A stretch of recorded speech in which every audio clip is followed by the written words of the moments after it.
TV was off. It wasn't cooperating. All right, everybody, we are live. We are live on the R.A.U.L.I radio show on Real Talk 100 Radio tonight.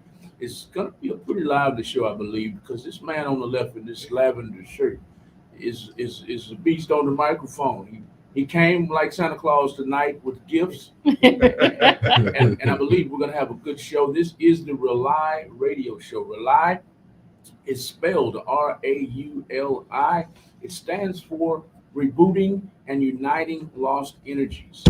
Y'all tune in tonight. He loves it when I get it right because I screw it up a lot. The R.A.U.L.I radio show. Y'all go give R.A.U.L.I radio a follow on Instagram. Not on Facebook yet. Go and give R.A.U.L.I radio a follow on Instagram and you know what? It's on the new one. It's on the new one. R.A.U.L.I radio on R.A.U.L.I TikTok. Zone or R.A.U.L.I radio on TikTok. There you go. Give her a follow.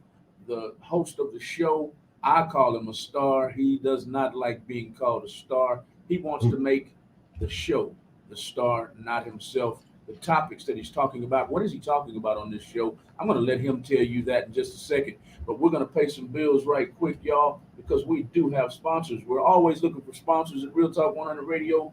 Right now, our major sponsor, man, they make the best, the absolute best baby strollers in the world. Do you hear me? And I can stand behind that. I'm not just blowing smoke.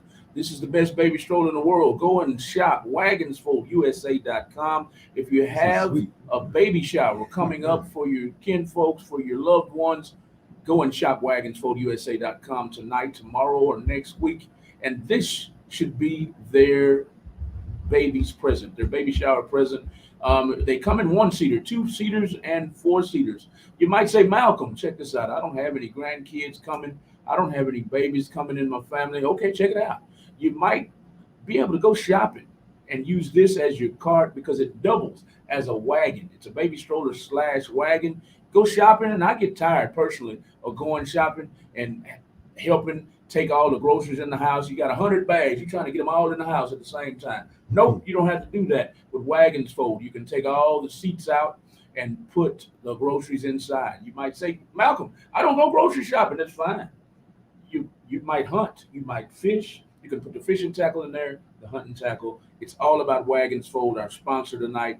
Go and shop wagonsfoldusa.com, the best baby stroller in the world. And now, with no more further ado, welcome to the R.A.U.L.I radio show on Real Talk 100 Radio. All of them came with gifts tonight. The man in the middle brought us some chicken. I'm smelling good up in here, y'all. Kentucky Fried Chicken and Popeyes. Y'all eat your hearts out. Check this out. It's getting loud. And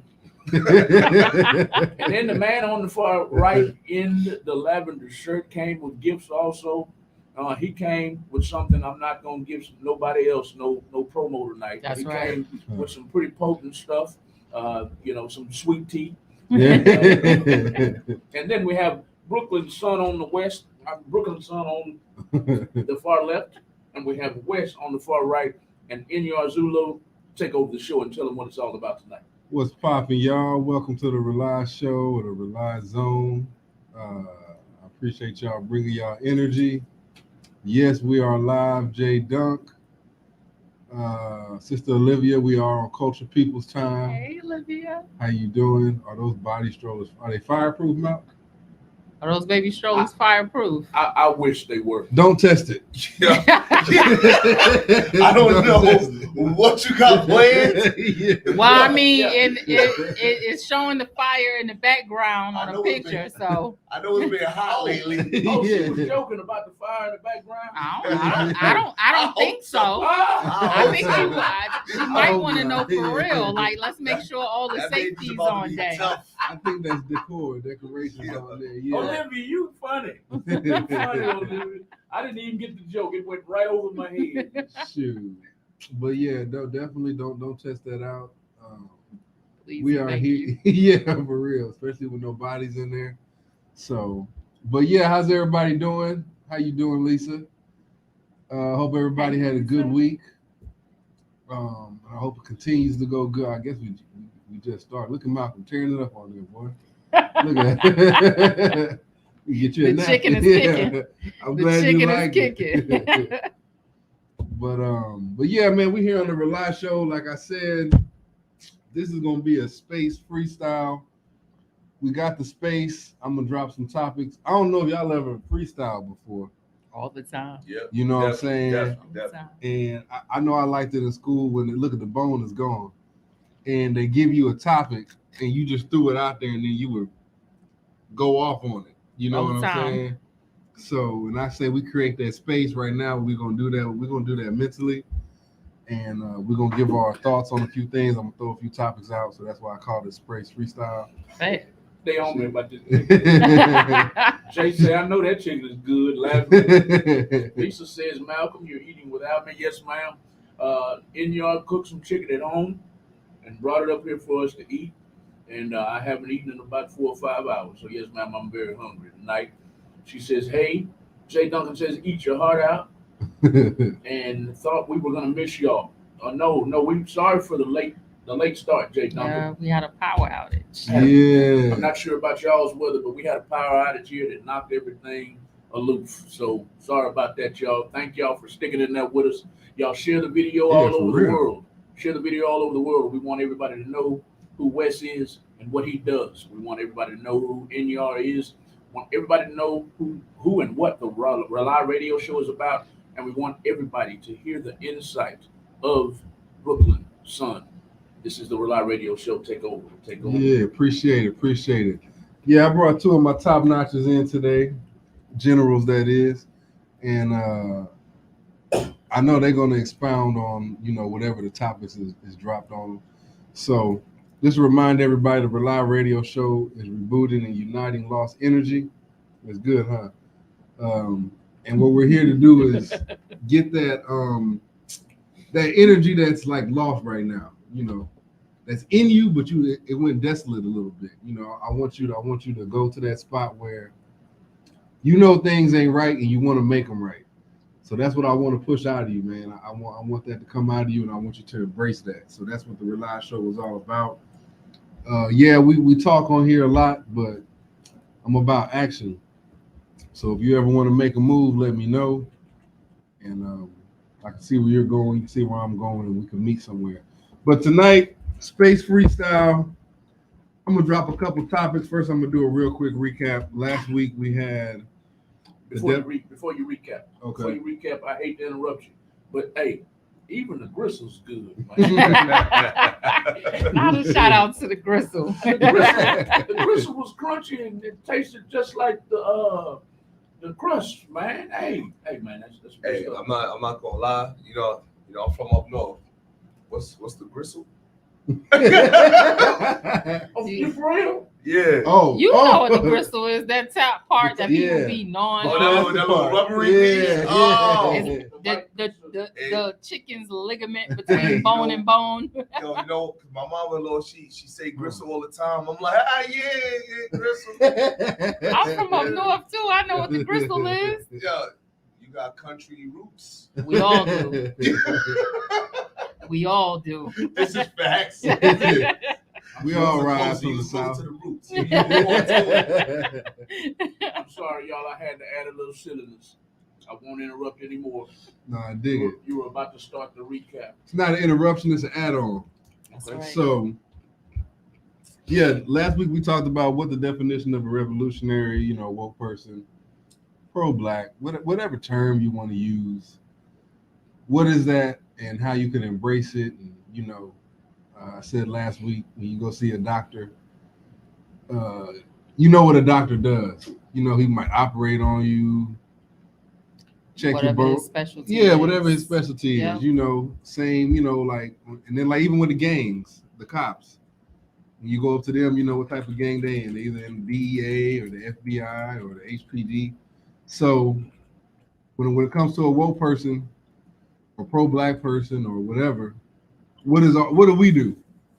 What's our job description? What should we be doing? Why should people come to us and talk to us?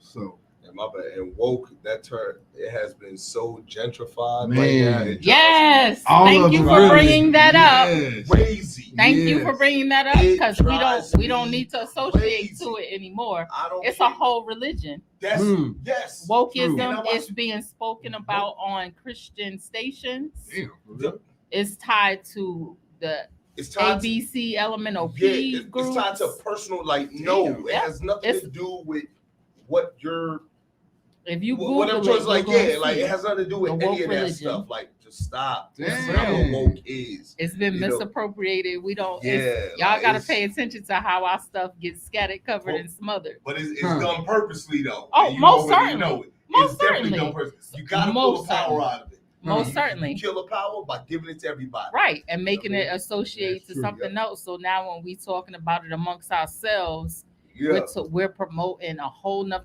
every whole nother single agenda. day that I Damn. listen to this radio station and I listen to it. I had my nieces and my family laughing. I was like, I feel like a spy because I'm listening to it because I want to hear what you're talking about. Yeah.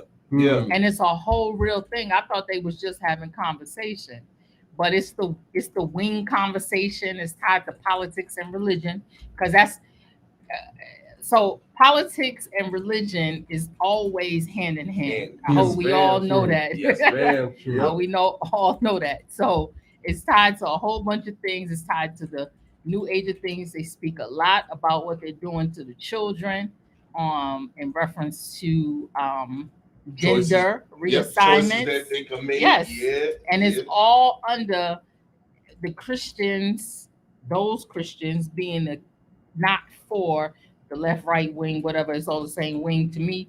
But yeah, that's another and combo. their agendas.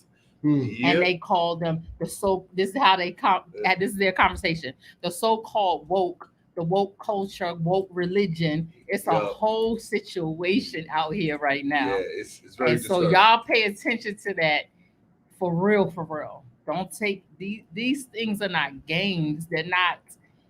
They come across as lighthearted and ha ha hee hee, Yeah. but they really a Chucky doll with a knife in a hand and a laugh. That's where the danger is. That's where Because the danger they is. make it look like it's innocuous, but no. All it's doing is letting you put your wall down because you see this cute little animal. That's right. Not knowing how venomous it truly is. That's like, right. Once you let that seed go in, and I know we're going to touch on it, but we talk about that's right. pro-blackness, pro this, pro that. I had a convo at work recently, which we probably shouldn't have. You know what I mean? and my thing was, and don't get me wrong, I understood where he was going, but it was the approach was juvenile in the sense of pro-blackness to him was just who you marry. His stance was you cannot be pro-black but marry outside of the culture. And I understand where he's coming from, but it shouldn't just stop there. I'm like you feel like you're more pro-black than this man, but you listen to gangster rap every day. How you pro-black? Yeah. When the music you jam to every day is killing other blacks. That's what we really rocking to. You get what I'm saying? Yeah. Like, and then it's like, okay, and also like what is black to you? When you say pro-black, are you talking about all black peoples? You talking about Afro-Latinos? You talking about Africans? You get what I'm saying? Or is it just black Americans? So it's not the color, because race is, made of construct anyway. Now it's the culture. So it's just like, but what about the blacks that don't identify with the culture, the quote unquote Oreos? Yeah. So if two Oreos marry one another, are they more pro-black than the black man that married a white woman? Yeah. That's learning how to cornrow her baby's kid. That knows that she's raising black children. Yeah. Because it don't matter what her white side is. Once you get that black seed in you, that baby's a Negro. Yeah. You know what I'm And saying? here's the funny part about all of that, though. Honestly, everybody is black. One, because all colors come from black. Everything comes from black. And then the law that was created called one drop. Law, I said. I ain't say it was an idea. It was a law. One drop. By now, all of y'all is Negroes. All of y'all got one drop. I promise you, everybody got one drop. At least one. You got more, but you got at least one, I promise. You all Negroes. So now what? Okay, what does Olivia mean? You said what? You can't sleep. What She does said, what does Olivia mean? Olivia says Let me see. you can't sleep white and talk black. Whoa! so she was referring what we was talking about with interracial marriages. You can't sleep white and talk black. As somebody that I haven't been in that, I hear you. I'm just not haven't fully expounded on that yet. And I say this as a lot of people don't know. My step pops was white. You get what I'm saying? He was white. There was nothing that man could have told me that would make me devoid of my blackness. You get what I'm saying? Matter of fact, every time I walked out, he let me know, like, yo, hey, watch how you carry yourself. Like, you gotta understand, you a black man in these streets. You can't do what I can do. Stuff like that. So I get. But that's why you can't. That's why you can't sleep white and talk black. Because there is never, I don't care how cool, how nice, how kind, how generally humane a white person is, because nobody ever accused them of not being those things. They're still white. They will still exercise and walk in their privilege. They will still exercise and walk in everything that's afforded to them. They will recklessly abandon everything if the push came to shove. You can't, I can't, none of us here can do that because we always going to show up like this. Understood. So none of us can do that. That's why it is impossible for you to sleep white and talk black. Understood. But with that being said, what about the whites that historically did get persecuted to aid us in our freedoms? When it comes down to the Quakers, when it comes down to again, nobody accused them of not doing kind gestures. Okay. When I was in college, somebody asked me the difference between white people and black people. My answer is there's a people who do things out of the kindness of their conscience. That would be white people. And there's a people who do things out of the kindness of their heart, their spirit, their soul. That would be us, for the most part. Because we're not talking about the fact that just as human beings, we the most vile creatures God ever created. So the do dirty, it has nothing to do with race. Mm-hmm. Evil people, whatever, that is what it is. But as a culture, as a people, nobody has ever accused, and we consistently twist that. Nice gestures and good things, because you're human beings should be on that level. Mm-hmm. Good is good and bad is bad all the time. Now, if you can conceptualize that as a human being, that's great for you. However, if you still receive and are plugged into and tied into all the benefits of what you are, you still a part of that same system. You are, and why wouldn't you? Nobody is mad at you for that.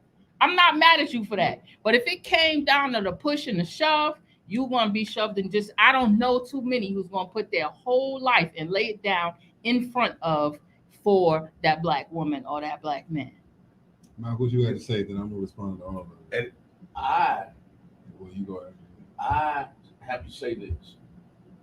For the most part, I agree wholeheartedly. But, yes. But in some cases, like mine, I happened to be with a white woman at the time. Love my sisters, but I happen to be with a white woman right now. And a lot of them, in y'all's defense, are blinded by the generational, I guess, for lack of a better description, generational racism. I have to explain rather, a lot of what's happened. So when I do explain and open eyes, I feel like they now become more understanding of our plight. You talking about the white women? You don't think that's possible? No. There is nothing that has to be explained about watching a whole man burn alive. No. There's nothing that has to be explained about dragging, killing, hanging. No. Nothing. They understand that part. They don't understand they don't understand. I'm sorry, I'm searching for my words. They don't understand the system, the systemic, the underneath.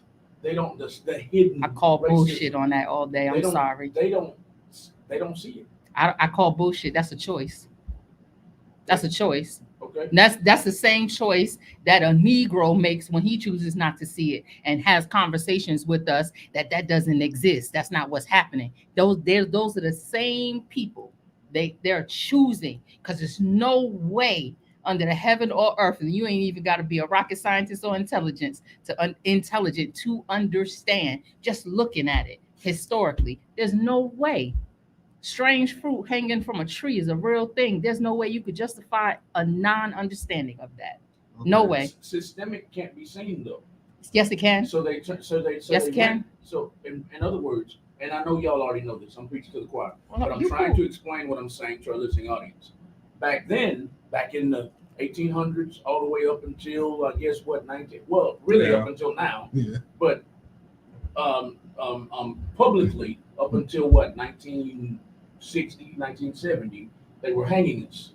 They were burning down our somebody houses was hung in and the stuff. park in Piedmont and all Park that. in Georgia within the last decade. Within the last decade. That's why I said up until now, basically. Mhm. Hanging us, dragging us behind trucks and all this. Now, they've gone from that publicly to publicly using systemic systems, which are covert. You can't see them. The blind eye is just not going to say, oh, yeah, this is a racist town here. No, because Only by choice, though, Malcolm. I promise you. If I chose not to see it, which God knows, I wish sometimes that was an ability of mine, I wouldn't see it either. Because there are black people who have those full-on conversations. Well, if he wasn't doing this, that, and the third when he got pulled over, or if they would have made different choices, they wouldn't have been living in the projects and on welfare. That's a choice, because it is out here. You can just look at the numbers. You can pull the statistics and see that any of these things they're not really covert. And here's my firm proof on how it is not covert. Two things that take place between white folks and the devil, done in plain sight. They both love to do things in plain sight. When you choose to check out of it and unsubscribe to the known, which is fine, ignorance is bliss. That's a choice, and we all have them. You can choose to dig deeper. I mean, look at anything else that's dug deeper. Who the hell else is in the scary movies walking around talking about, Jane, is that you? Really? You going to go look for the killer? So you do like to be in other people's business and investigate, then investigate and do your job. Shoot, you got the inside track on getting better numbers and better information than we do. That's a choice. Why won't you use that white access and privilege to go ahead and dig deeper? You don't want to. You want to see it as this blank statement, and it's not. And that's my point. When you have people like me, that's why I was addressing Olivia, because I've been hit with that before. I knew what she was saying. I just wanted to hear it. I've been hit with that before. I'm black as Ace of Spades in my heart for life. So you telling me you don't think the entry of a woman doesn't have an influence on you? The who? The entry of a woman. Entry. As in your penis into her vagina. You telling me you don't think it has an influence on you? There's no way possible. No. Yes, it does. No, it does. It always does. That's why your enemy will use a woman to infiltrate. No. Look at all the men who have been taken down by a woman. That's why. I call them men tender dicks.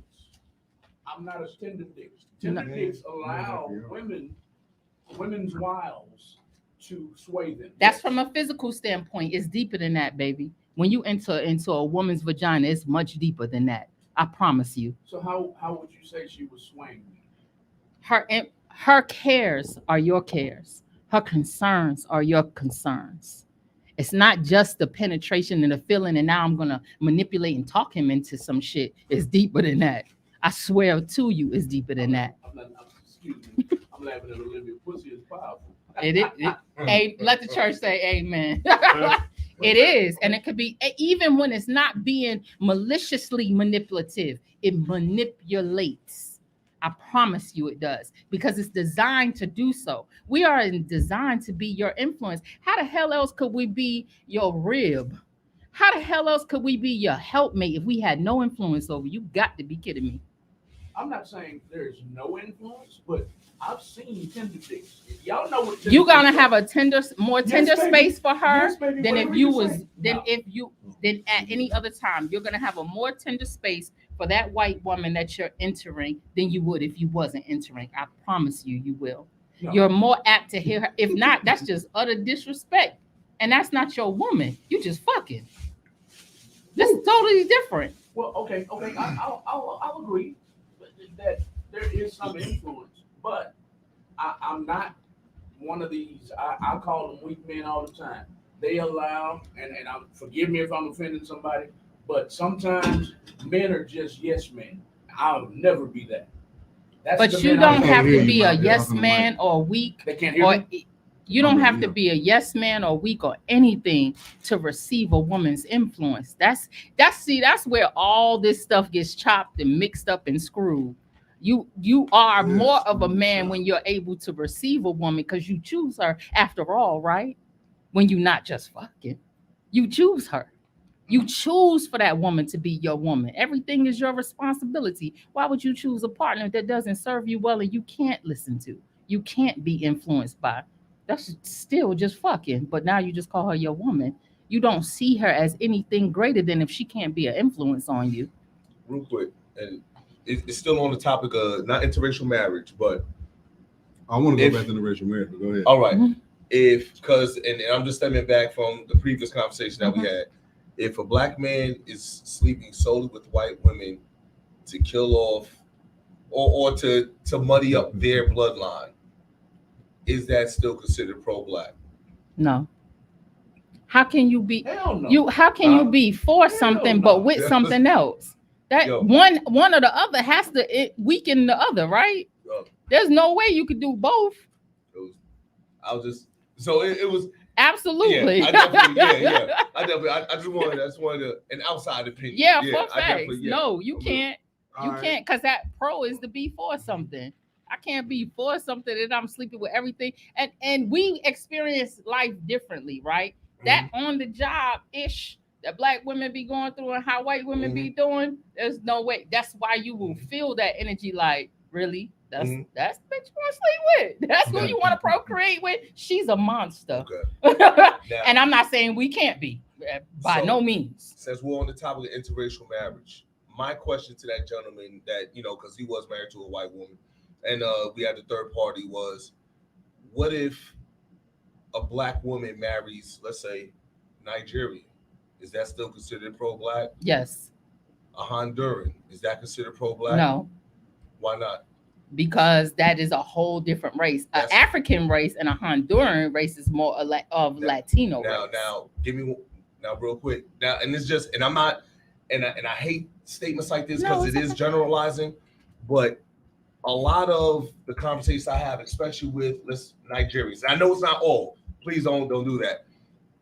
A lot of them look down, like American black men are trash to them. Yes. As far as I'm concerned, if you're not dating a black woman, an American black woman, you're dating something outside of that culture. So I don't think you can be pro-black and be dating a Nigerian or be dating anything else, because you're still dating something that looks down on what is black. If you have a home flag, that this is, and I know, my bad, but this is if you're dating somebody that looks back and has a home flag that isn't what we recognize, which is, unfortunately, like for us, it's the American flag. They're looking back for their country, and most times in their country, they look down on American blacks as a culture.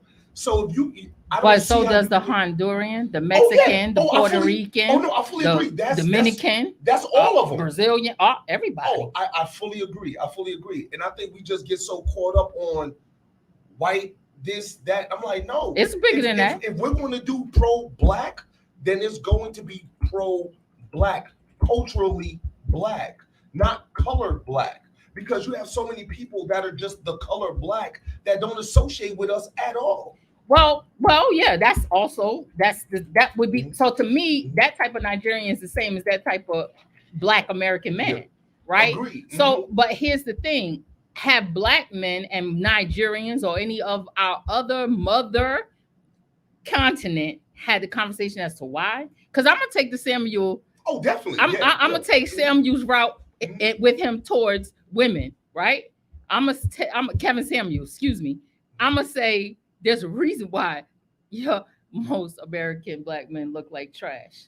You have let a lot of your masculinity leave you.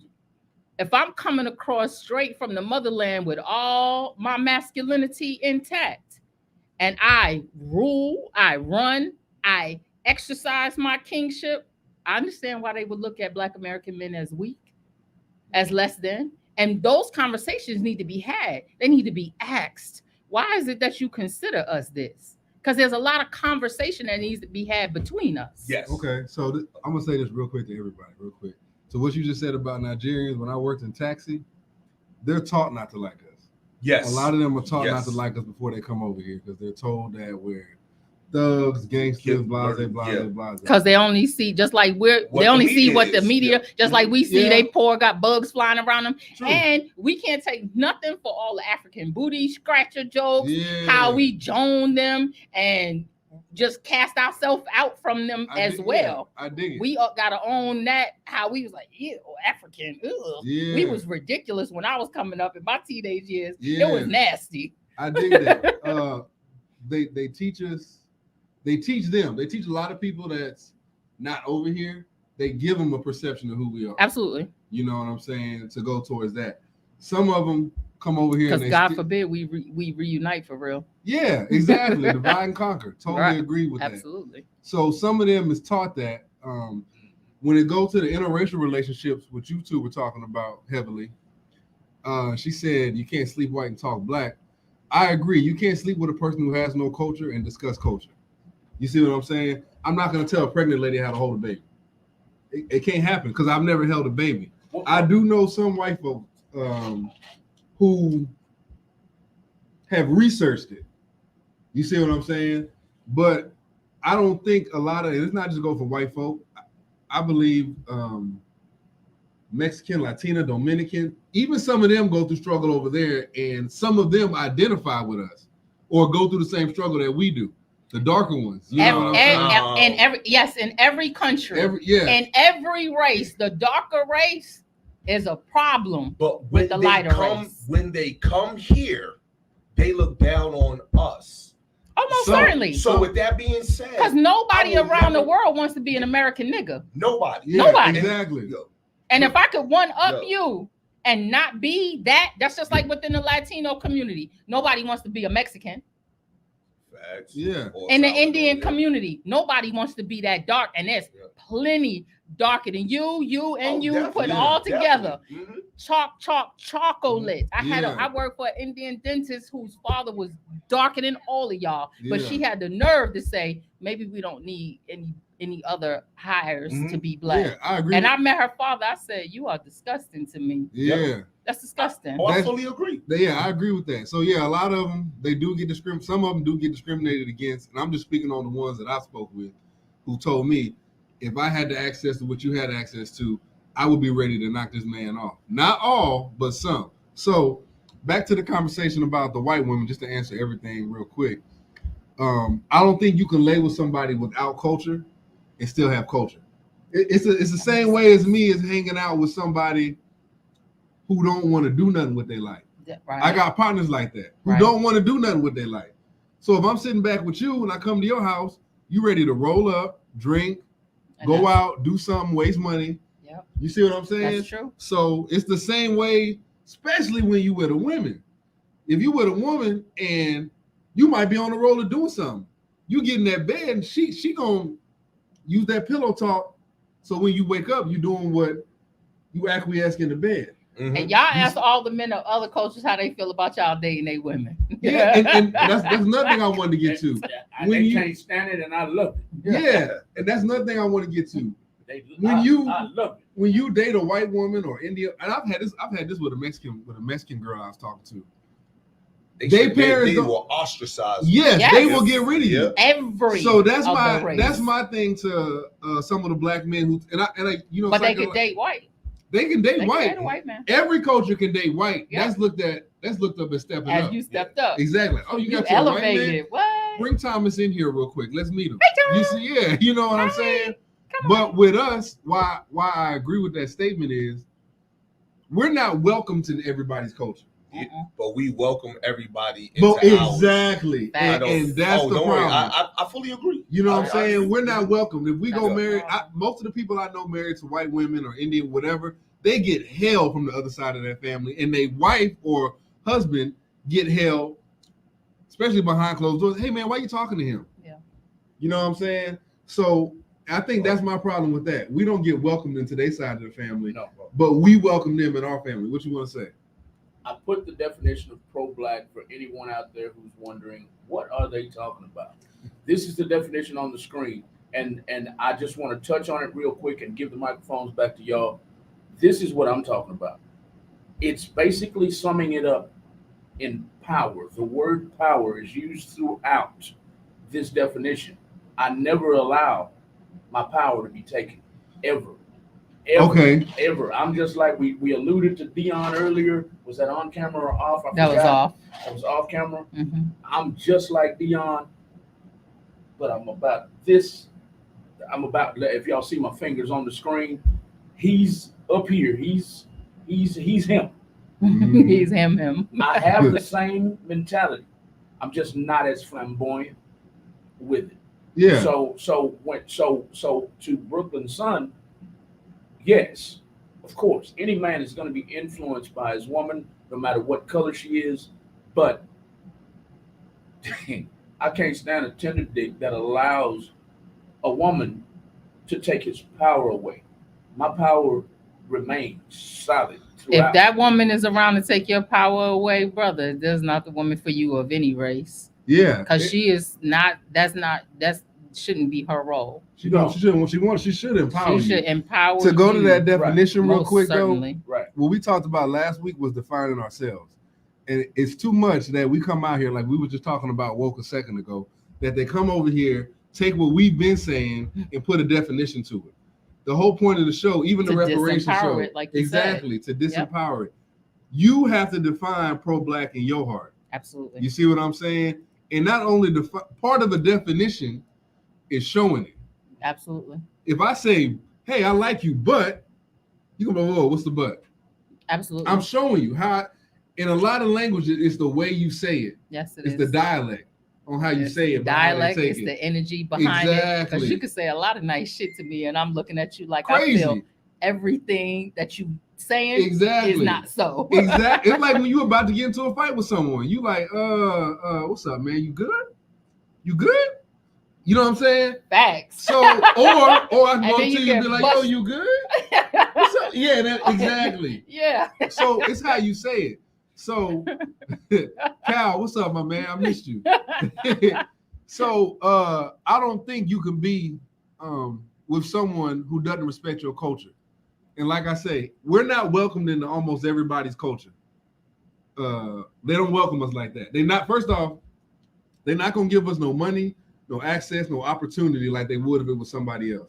And I think we got to start having a so-called pro-black attitude to where we're for ourselves to say, hey, since you're not respecting us, Malcolm, if I slapped you right now, right, slap the crap out of you for no reason, just because I ain't like your hat, and your wife was sitting over here talking to me, how would you feel? And she just laughing, kikiing. Like my wife is laughing and kikiing after I slapped you. How would you feel? I wouldn't even have. Like you can't even speak to it. How would you feel, Wes? If I just slapped you right now and your wife, and I'm over here kikiing with your wife, how would you feel? I'll probably be a single man.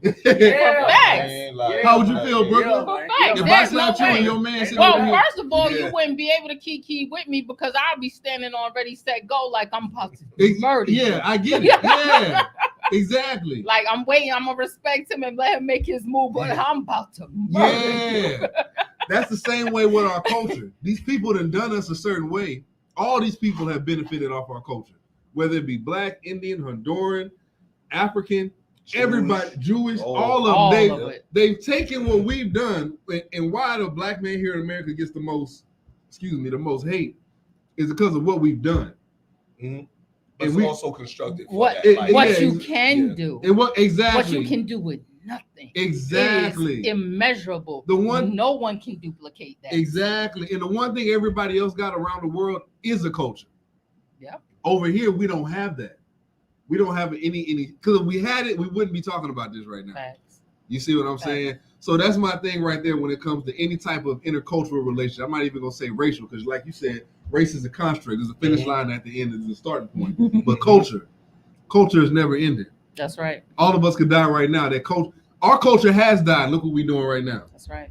So culture never ends. So yeah, it's not about race. If you're in an intercultural relationship and they're not willing to give up everything for your culture, then yeah, there's a problem with that, and that's why people look at it crazy. You know what I'm saying? And that's not love for your culture. Right. You see what I'm saying? Next, anybody want to say something? And that's what I can appreciate in mine. She is.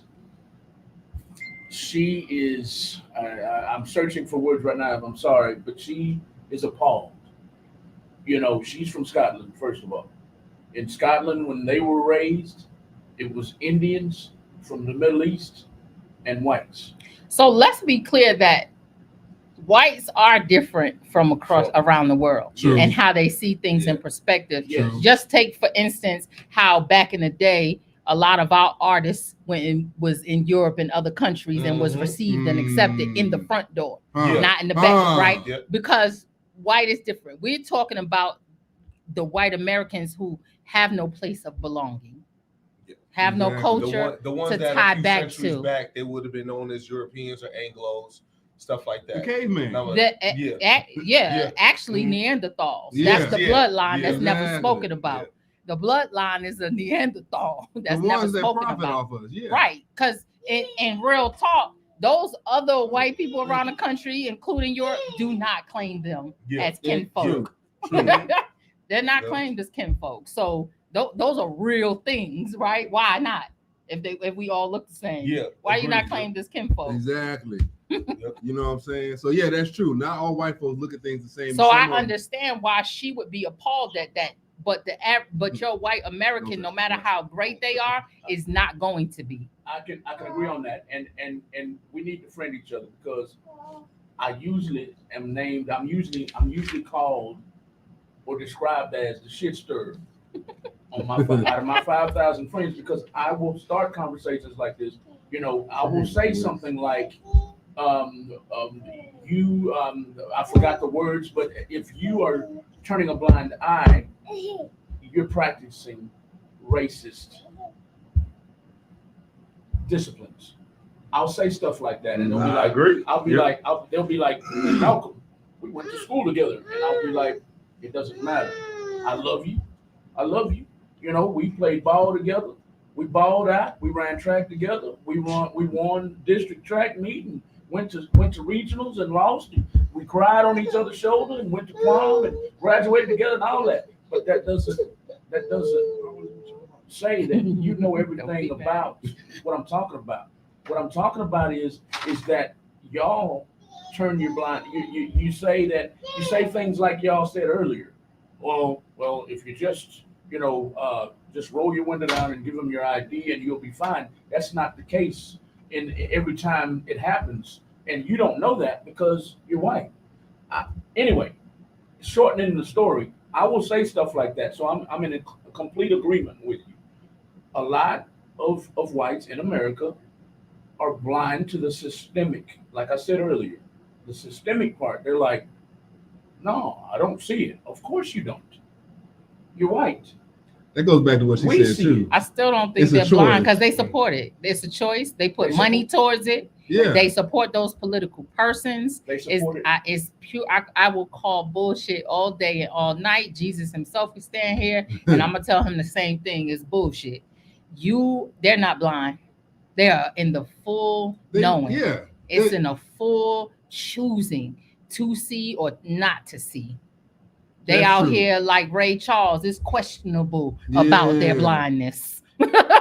You know what's Stevie funny? Wonder. Yeah, you gotta play Stevie Wonder. Yeah, they Stevie Stevie Wonder blind. Well, Stevie Wonder, they say the Yeah. same about both of they. Like, I'm not sure if they were blind for real. If you So- tell me you don't know about racism, you lie because you know the word.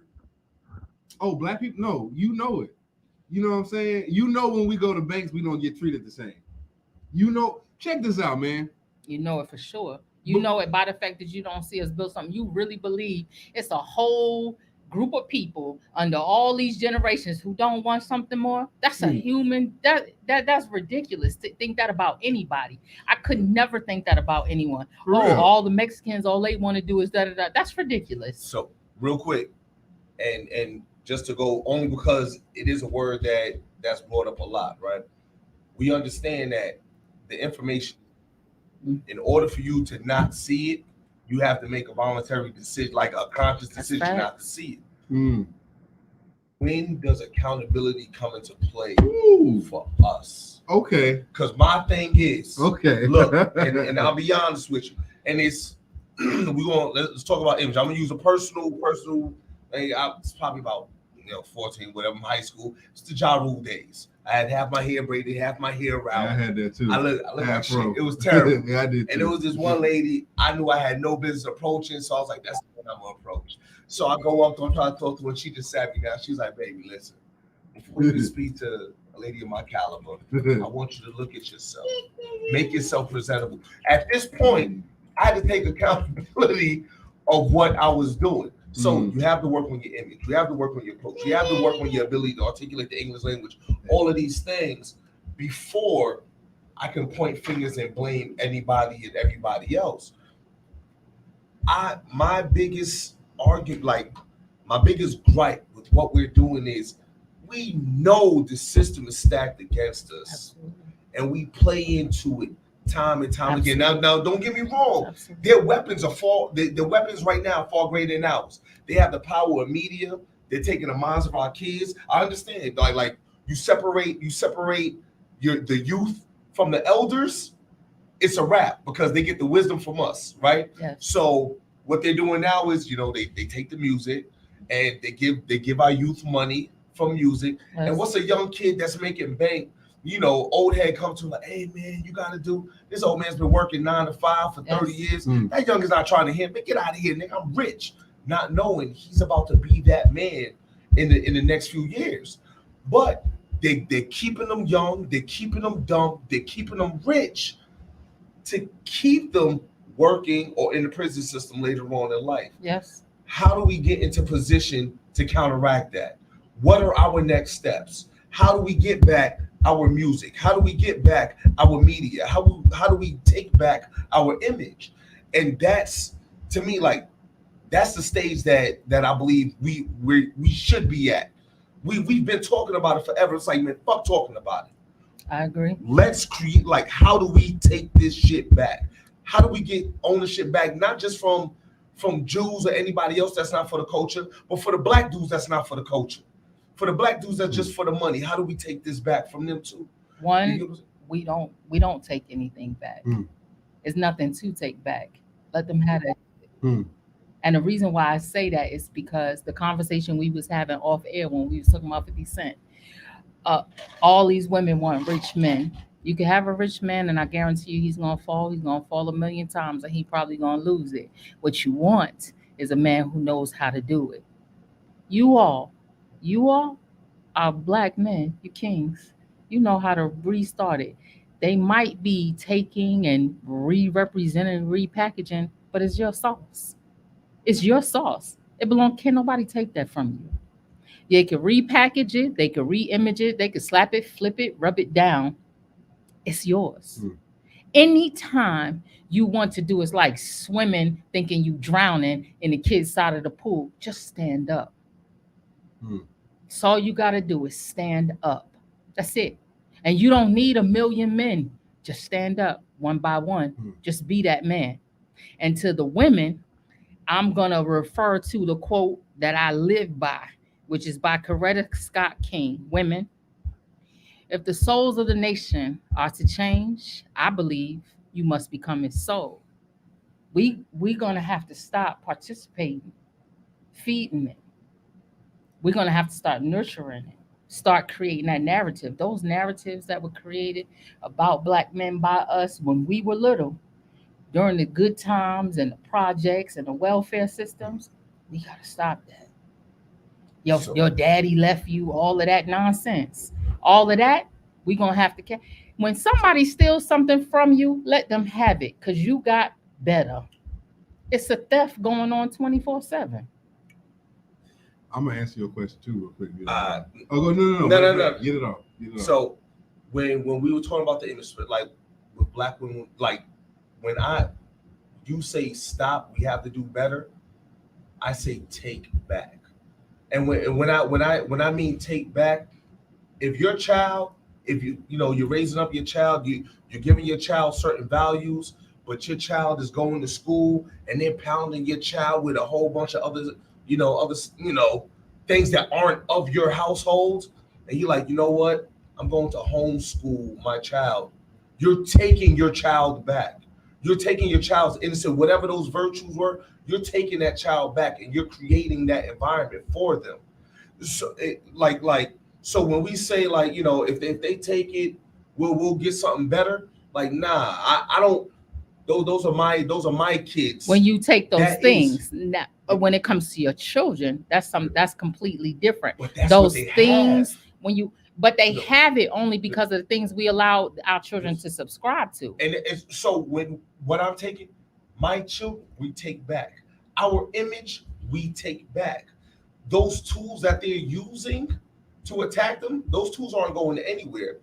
But you ain't losing nothing. You ain't you don't have check the verbiage. All right. We take back.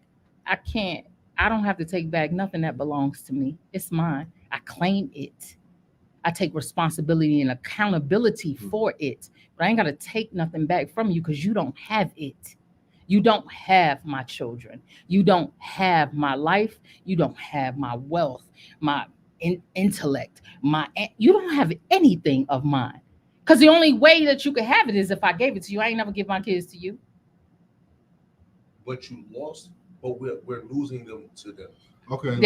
But you can't allow you and your household and y'all's family to integrate in those who they're not losing, they're giving them up. A lot of our culture is being perverted by the perverts. We live in a pop culture, and I say pop culture is the protection of perverts. We allow our children to tune in, to plug in, and we think they're going to be all right. There's a reason why there were things like PG-13 and R-rated, because you were supposed to be at a certain level to be able to receive that. If we don't deem what's right and wrong in our own households, if we don't capture our own children and things like that, of course, there's plenty out there. They can't wait to capture them. And we can't wait to put devices in their hands to access to them. That's access. Most kids are born with a birth certificate and a cell phone.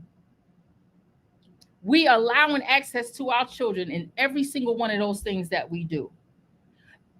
When we take them to church, are we taking them to churches or whatever that actually kingdom build, that actually teach them what we have as tools for weaponry, because we always in warfare? Do we have those things? So we got to be confident in the adults that we are, the things that we know, the things that we pass down, because no child raises itself. They depend on that. And yes, when they go out, but we got to take heed to that too. Bringing them all into the house and into our own understanding, then how am I going to be prepared for the war? I got a gun that I don't know how to use. I got a weapon that I don't know how to use. I need to know how to use it. And I need to be able to identify my enemies. If I'm only in the company of my family and my friends and the people who love me, how do I identify my enemies? How do I identify and know what's different and wrong? So we got to have balance to that just as well. I need to hear what they're talking about so I can say, nah, that's wrong. My parents, my father, my grandparents, nah, what you're talking about is nonsense. Because they're going to have to go to war with that. That is going to be out there for them. They're going to have to go off to school, other colleges, everything at some point. jobs, careers, whatever. It's all around. So we also have to balance that out as well. But anything that you build as your foundation in your home, that's what always stood precedence.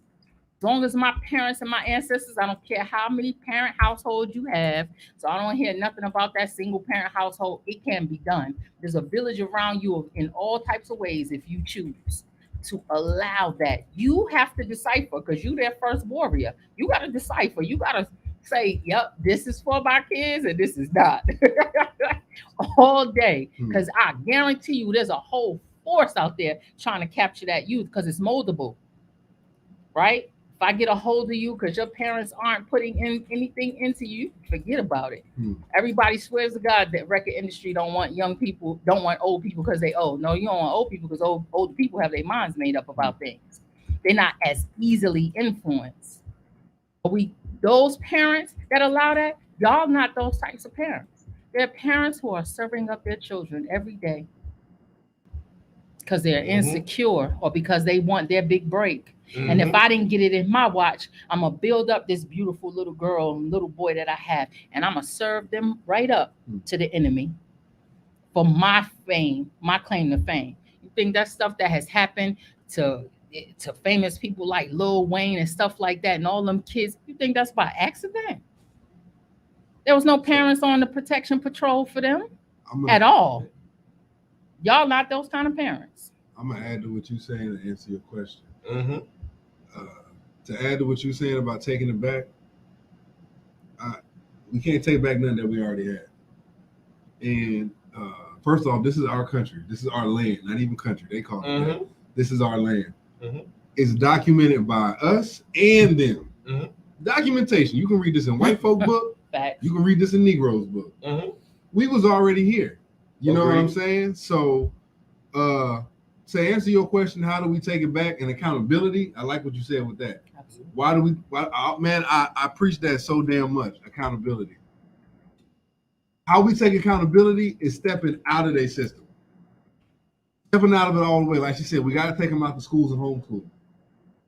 If me, you, and her know that we need to make a dollar bill to get what we got to get, we need to put our resources together and totally step away from working with them.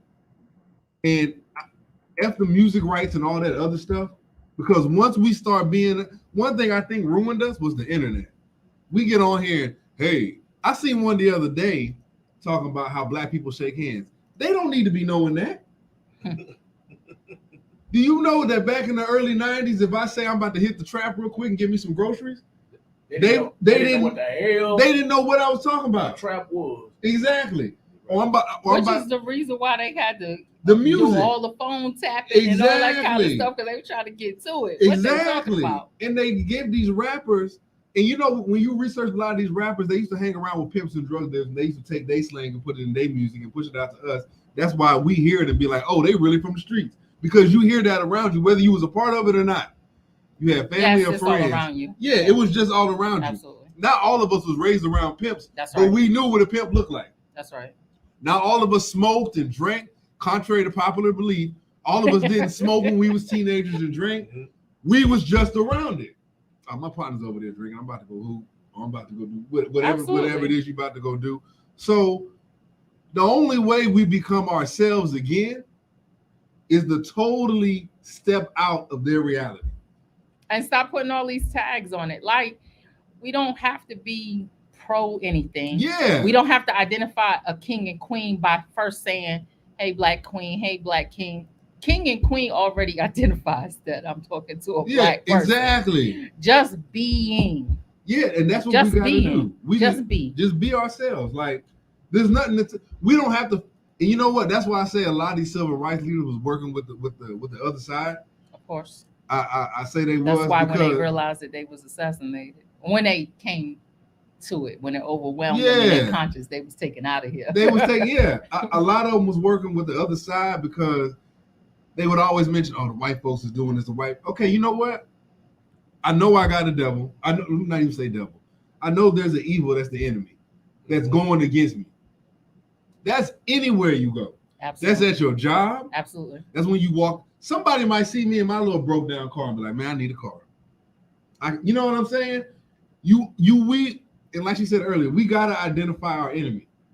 But we got that no matter what. We gotta, you know what? When we do groups, we gotta identify the enemy within the group. Absolutely. I always go back to this in the street. Whenever a house got shut down, because somebody told somebody they wasn't paying mortgage. If you picking up what I'm saying. Yes.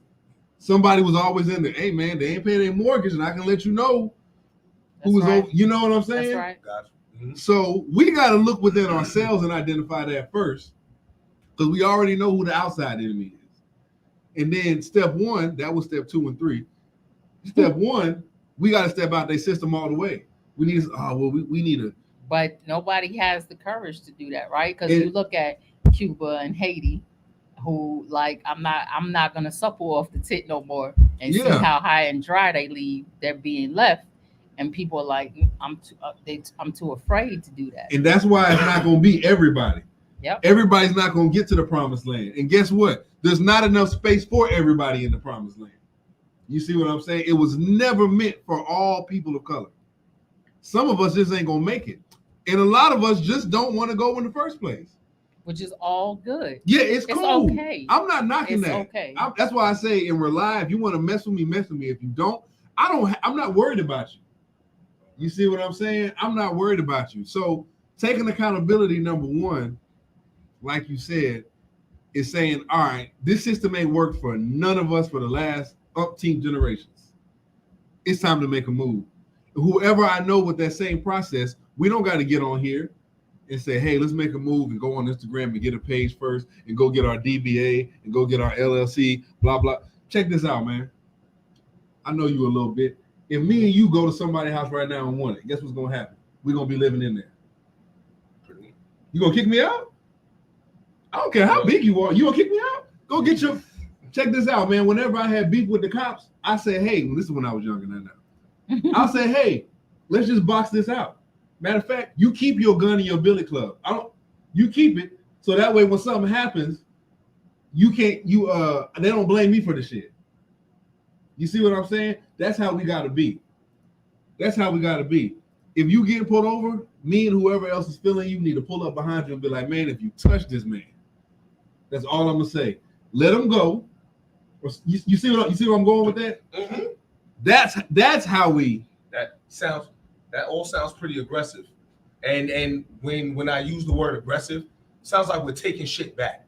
I understand that we like to use the word claim. We're taking shit back. And that lines in with brutality, right? With aggression. We're taking this back. That's how the Muslims used to move on my block. Exactly. Mm-hmm. And that's how anytime we wanted a change, we took it back. That sovereignty that we used to have that was stolen from us, we're taking our sovereignty back.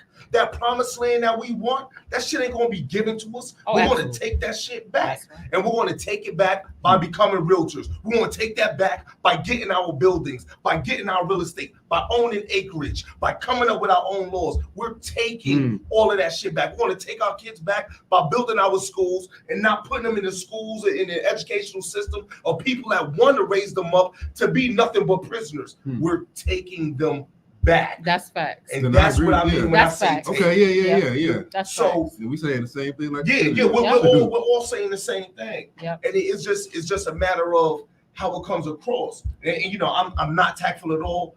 You ain't supposed to be. You are a wizard. Even when you're being aggressive, you are a wizard with the words and the passion. I wish I had what you had. But with that being said, shout out to Brooklyn. Brooklyn. That's how it comes from Brooklyn, New York. Yeah, I'm in Bronx. Right? So, from the Bronx. So with that being said, but on each level, we're each needed. Yes. And the same thing that we certainly. Same thing that we said before. You got those that are okay with violence. You have those that are amazing with the words. You have those that are amazing with the laws and the politics. We all just need to make sure that our goals are aligned. Yes, and play the position. I'm not going to judge you and be like, well, he talk white. No, because you're going into those doors I cannot go into without getting shot. Absolutely. And when you go outside, I'm going to give you that security that you wouldn't have. That's right. You get what I'm saying? So and you're speaking to the devil, you're representing the women, you're getting the women on your side that would normally turn a blind eye to me because it just sounds like I'm being deceptive. So and even then you're getting men to listen too. And that's to me, that's the power of a black woman. Your audience isn't just linear. You don't just have one audience, you speak, everyone listens. You get what I'm saying? And it's just like we set standards on what black is. You know what I mean? And it's like, nah, kill that standard. Facts, because the standard is not, when you're approached, you are never approached as whatever. Let's say complexion of skin, right? Oh, you might be biracial. Oh, you're not all the way Negro, so we're gonna let you pass. You are just black. We're That's not gonna it. follow you in this. I'm like we was talking about OJ. I'm not black. I'm OJ. No, you black. No, I promise you. When that time comes, you gonna get rolled out as all day nigga. I don't care. Oh, I'm not this. I'm Michael Jackson. I don't care. All that's gonna be seen is here. So in that state, yes, you absolutely need to be woke up to that. But y'all check the whole situation. I've been telling y'all forever. Y'all need to stop counting out those aunties, those uncles who speak, walk, and talk differently than you. Y'all need to stop. We didn't do that when I was growing up. Y'all do that now. Oh, we don't associate with them. That's the person that's gonna catch bodies for you and don't give a fuck. When those all cops day. roll up on your ass because you think you're too educated, don't have nothing about. It's that wild. It's that wild uncle. That's gonna hold you. That's right, all day. You know what I mean? But So when like, y'all be boxing them out because y'all done raised up and uppity, and I don't want my children around that. Yo, you killing yourself when you do that divide and conquer. When you take on divide and conquer as your mantle versus letting your enemy do what it needs to do because that's its job, you mess up. Don't you ever count out your aunties that keep it real on their mouthpiece and they ready to scrap. Don't you ever count out your wild uncles. Yo, he wild, he done been a yeah, so that's okay, because that's my uncle. That's my uncle, man. Because he gonna do the things or she gonna say whatever it is that you won't, that you can't, because you developed your life in a different way. And nobody is mad at you because you open doors too in the way that you open them, but we're all necessary. We are literally all necessary. Y'all got to be careful about every last single piece of that. That is everything. That's everything. That's what community is. Community is not everybody moving the same. You can never win a war if we all playing with the same gun on the same position. That is ludicrous. That don't make sense. There ain't no sports set up that way. There's an offensive and a defensive everywhere. On no matter what sport you're playing. Yes, there's all types of things. You got people in the air, on the ground, in sniper. You got all this stuff. So why would you want to count that out? That right there in our community, that's for sure something we gotta cease. I might not be on your level. I might not could roll with my crazy wild uncle on a regular basis because we gonna get in trouble. But you still fam. But that's my fam, and I'm always gonna have respect and have his back because I know that dude. When it's time for it to come up, he gonna pull up dust all day for me, all day, and I'm not mad at that. I have a question. Excuse me. I have a statement on the screen, and they're having an off-screen conversation about it. They're having an off-screen conversation about it. New Real Smart said, "I see and hear racism daily. It's everywhere in every color."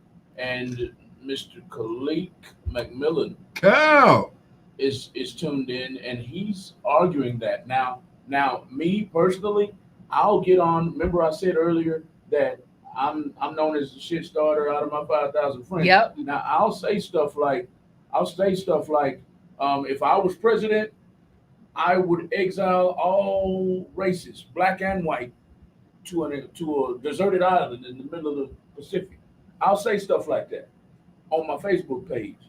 So I believe there are racists on both sides. What about y'all? Oh yeah. Like racist, just traditional racism. Racist. Yeah, I mean, so it's not considered racism because you have to be at a certain level of power to actually be a racist. You have to be able to influence and affect someone's life in a major way, like debilitating them, not having jobs, and maneuvering them like pieces on the chessboard to actually be a racist. So most races don't have that power. Black people, Black Americans don't have that power to maneuver in that way. Now, can you have a prejudice within your own and outside of your own? Absolutely. You most certainly can. But racism itself comes with a certain level of power that you're already X'd out of by the standard of racism, period. Yeah. You're already X'd out of being able to make those moves. Wes, you agree with Brooklyn? Yes, to a certain I like to say when they say like, oh, only whites have privilege, like to me it all depends on where you are. You get what I'm saying? Mhm. Hey, you go to the projects, that little white boy, he getting picked up last on the basketball team. I know once I walk on the court, I'm getting picked up, I'm black. So but where my privilege takes me is different. With that being said, shit, we right, white boys come through. Like we acted out on racism, like on our prejudice. Like, so you could be racist even if you can't affect you may not be able to cause that big of an effect with your racism. Mhm. But for those onesies and twosies, you're making a major impact on that individual's life based on just their color, based on them not walking and moving like you. So I do believe that everybody could be racist, but exactly what you said, the magnitude of your racism, that's a power construct. When white folks act out on their racism, when white folks discriminate, they can create systemic racism. They can create an entire system that hinders a color. And with no accountability, because that's the other thing. Even with any of us acting out of racism upon someone, our consequences are ridiculous. Are dire. We already yeah, know you doing life. Yes. Just for a fight. And what's also crazy is in that when it comes down to discrimination, like white discrimination, right? Everybody is black. You watch somebody on the news, black man just shot up a cop, and then you hear him, it's like, yeah, his name is R.A.U.L.I. That nigga Spanish. Here's what's so funny about that, though. When I was doing the census, and I was in the area I was in was predominantly of a Latino culture from all different Guatemala, all different kinds of places. In the census, it doesn't allow them. There's a straight up statement. Yes. That they could not. So their options were black or white, basically. They're not gonna. None of them choose black. But here's the thing that I did. So yeah, it's out there. I said I would literally say to them, "There's other." Yep. There's other. Where are you from? I'll type it in every single time because I was like, what? The moment I was like, oh, I see what's going on here. Because hell no. Because now you all counted as white. That's the power of white racism. That's that magnitude. Because they want to know, hey, well, look, shit, the blacks that moved in because at the end of the day, race is a made-up construct.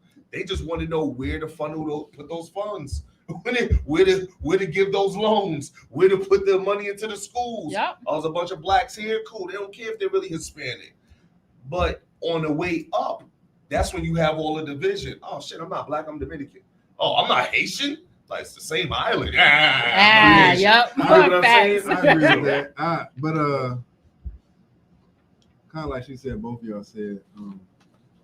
The only reason I wouldn't call too many of black folks racist is because no one goes against us and makes a plan to go against us. I think that's where it becomes so-called culture. Elaborate on that. My bad. So, how many Mexicans had a civil rights era where they wouldn't let you in because you spoke Spanish, or they wouldn't let you in because you had hair slicked back?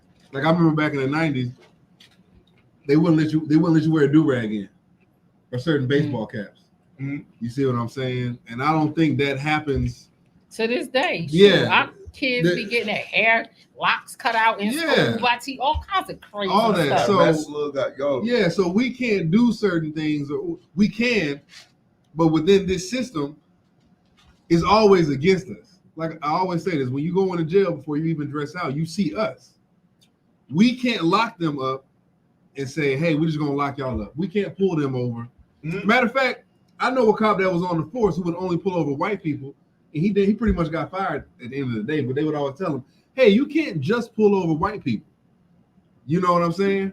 Bro. So that's why Which is crazy, because you're like, how is that not possible when it happens all the time? So that's why I say that when it comes to so-called racism, culturalism, we don't have a whole system, which we need to have, but we don't have a whole system that goes against them that affects the way they live, that affects the way they eat. You two are from New York, and some people from Chicago, I know, they fuck up the water system in our neighborhood. Yeah. But that's what we're saying. Like our racism, the impact, if we acted out on our prejudices, the impact is direct. We beat up a white kid. Yeah. That's it. That's the impact.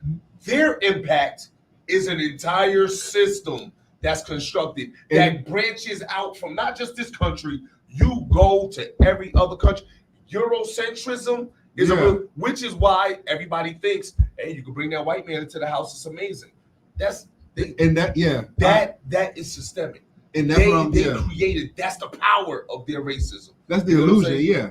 That's the illusion that they have, and that's why I say we can't really be so-called racist in the term that in the way that they say it. Like, nigger.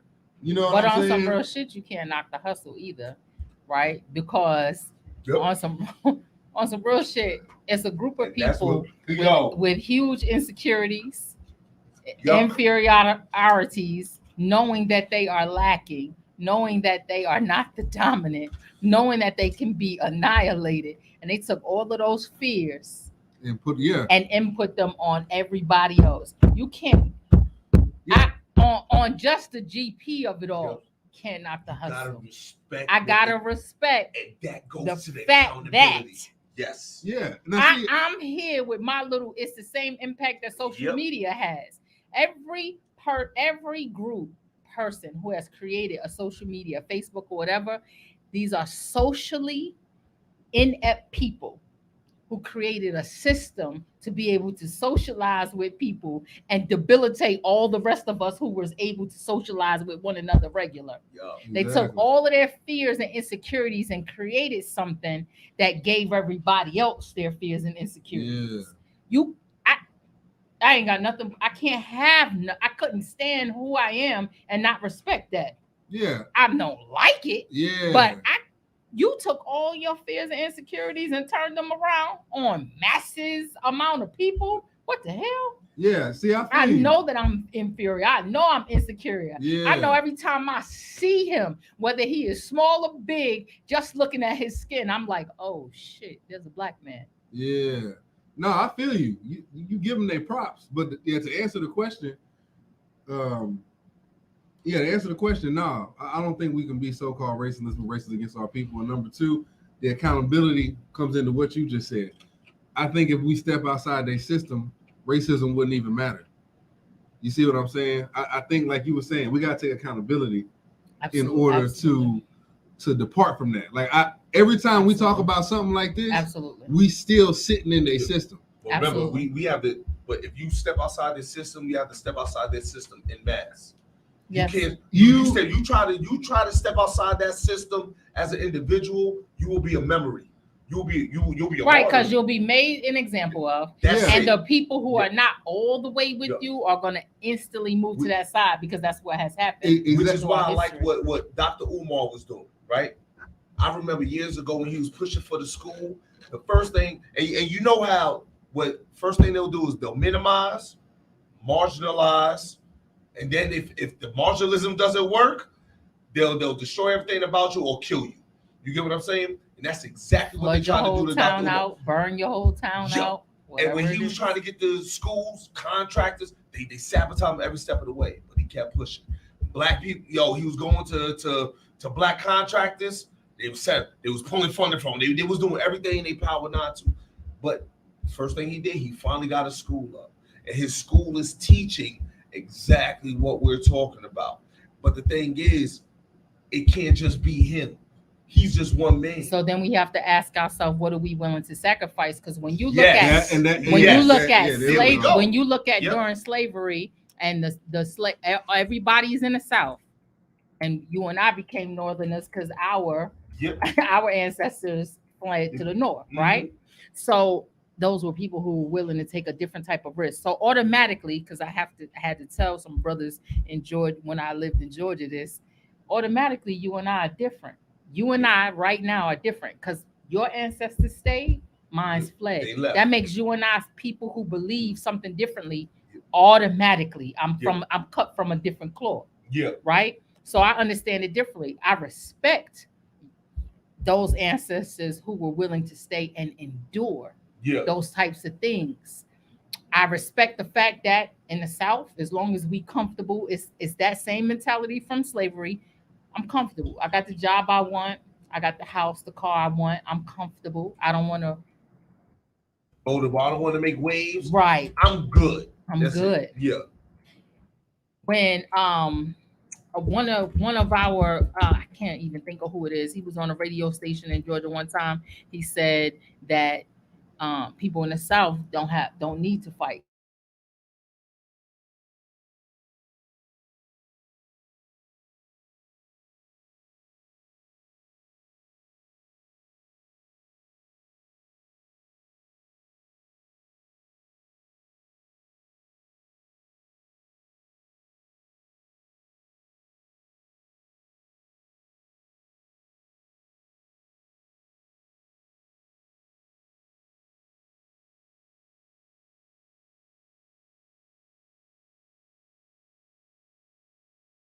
I'm a fighter and I'm a balancer, right? I'm a stay steady and stay the course over years, having a tenacity I would never have because I'm just not cut from that cloth. I'm gonna be like, I'm gonna fight for this shit right now, but you're gonna stay the course. Both of them have significance. We have to respect that. And then we have to figure out how do we work those two things together. Agreed.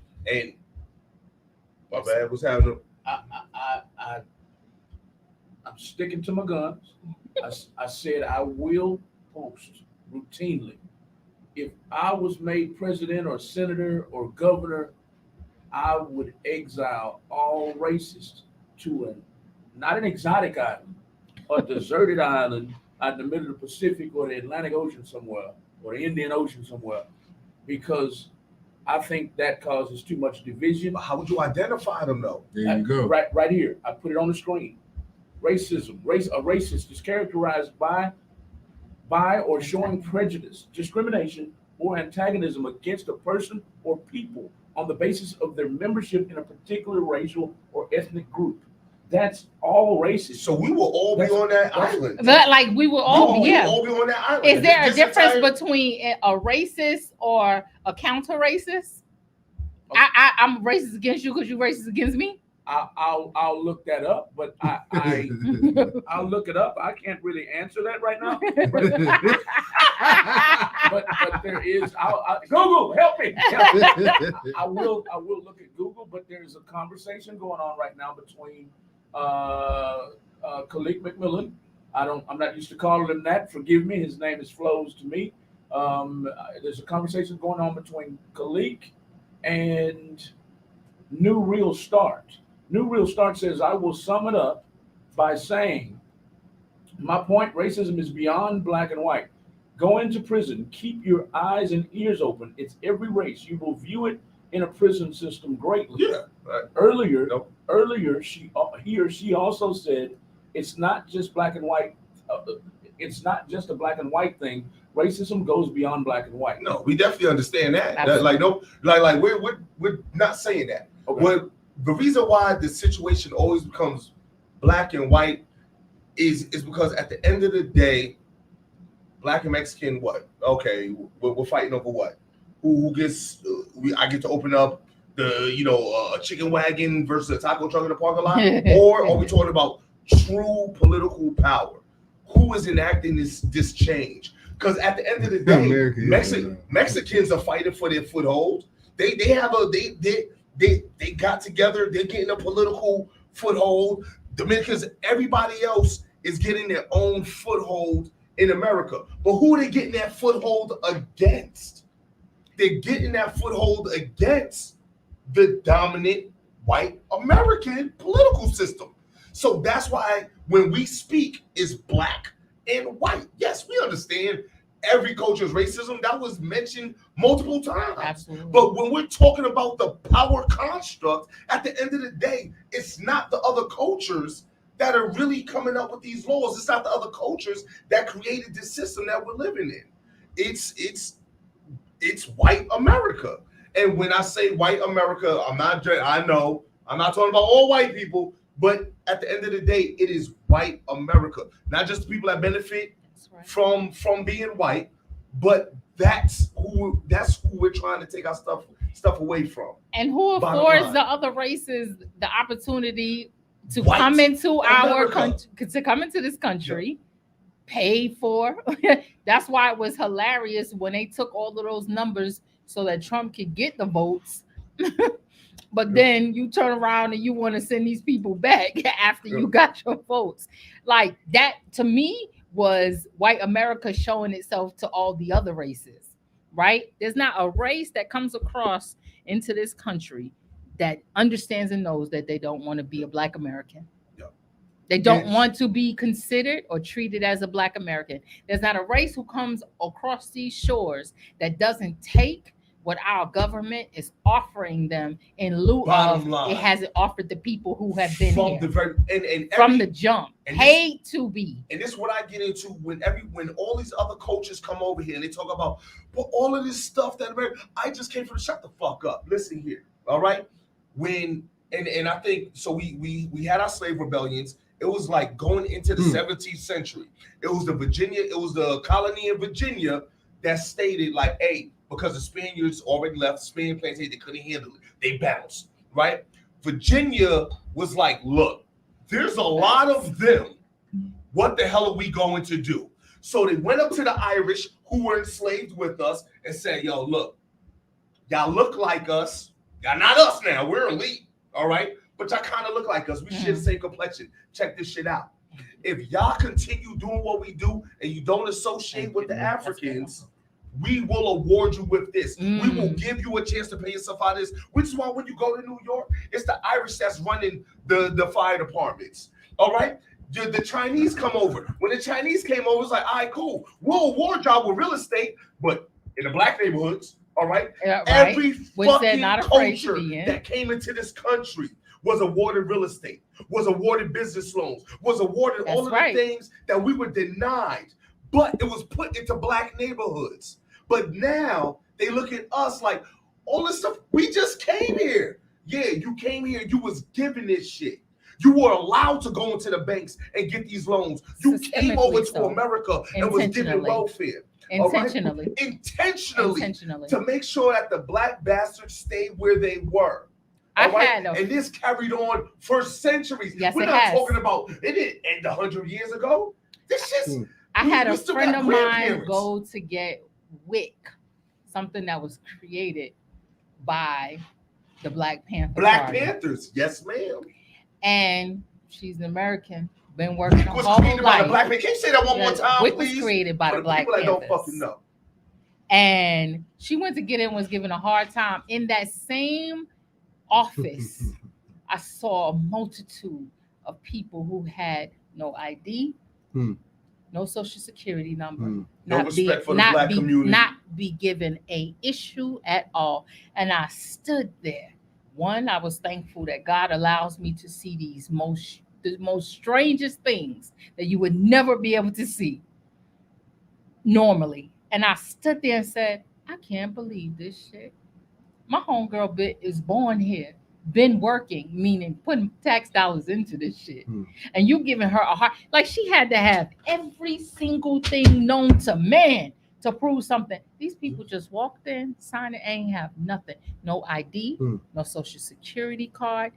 Nothing. Don't even speak the language. Don't even speak the language. And it was a go. I said, you got to be kidding me.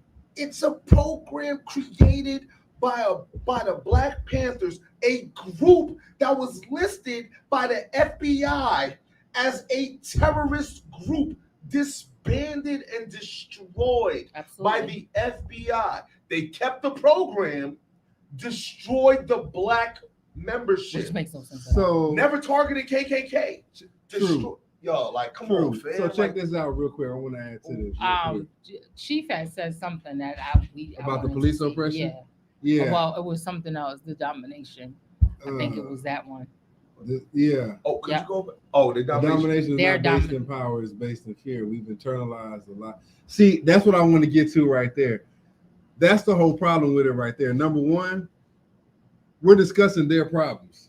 Absolutely. We're discussing, like you said earlier, their inferiorities, their insecurities. Absolutely. We're discussing what they have a problem with.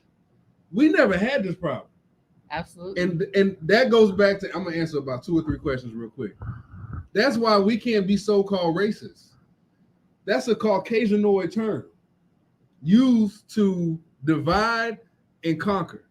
So while we're talking about who's racist and who's not racist, who might be racist, why you're racist, so on and so forth, guess what?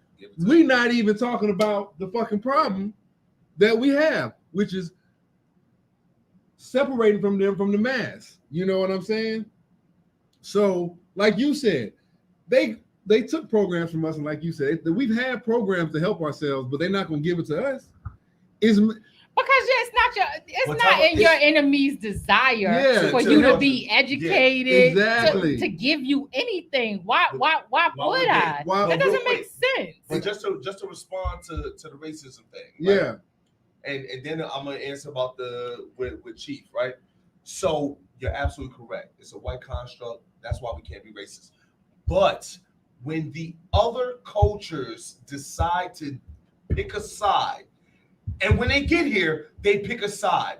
They choose white supremacy. That's dope. When they choose to shit on us without educating themselves on our history, I'm gonna choose racism. Bottom line, because you just told me where you stand. Yeah. But I think they just told me where they stand. I agree. I think they just choose themselves. I don't really think, and we got to start choosing ourselves. Think about every time we talk about these types of things, and we be like, but there are some good white people, but it happens to them, and we do that all the time. We empathize with everything instead of just standing strong on our own. So to go back to what both of y'all saying, number one, to be silent. Number one, to go what you were saying, to be complicit. When they choose when they so-called choose the white folks side, which number one, we got to understand what their side is an illusion. We've already dominated them naturally. We're just under the illusion that they're in power. Well, then how do we get demystified? How do we get out of the illusion? That's what I'm saying. In order to get out of the illusion, we got to separate from it. So, which is, it might be harder than what to say or easier than what to say, but what we got to do is stop using what they give us. If we create our own currency, right now, that's what all the other countries right now are trying to do.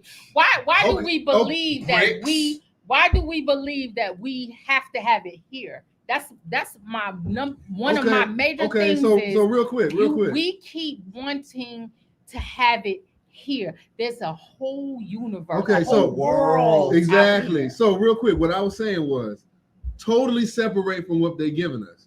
We don't have to do it here. We don't got to do it on Earth. We can go to Venus for all I care. But what I'm saying is, the more we discuss what they're not giving us and who's picking whose side, we're not focusing on us. And I think that's the illusion.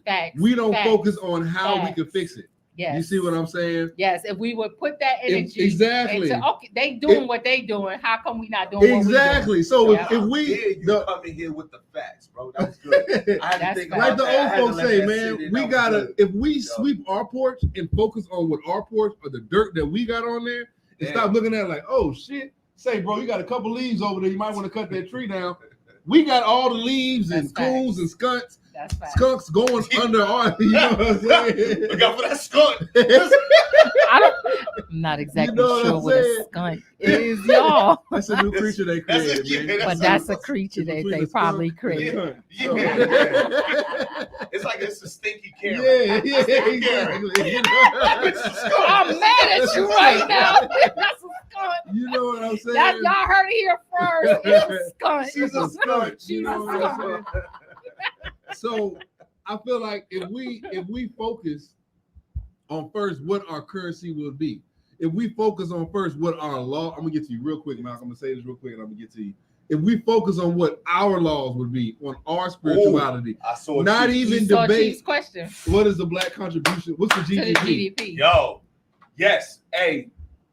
So now what Chief said, What's the GDP? yo. So I'm not even gonna pretend like I'm not even gonna pretend like I know what the actual gross is right now, right? Uh-huh. But what I do know is that the black culture, American blacks, the amount of money that we spend Woo!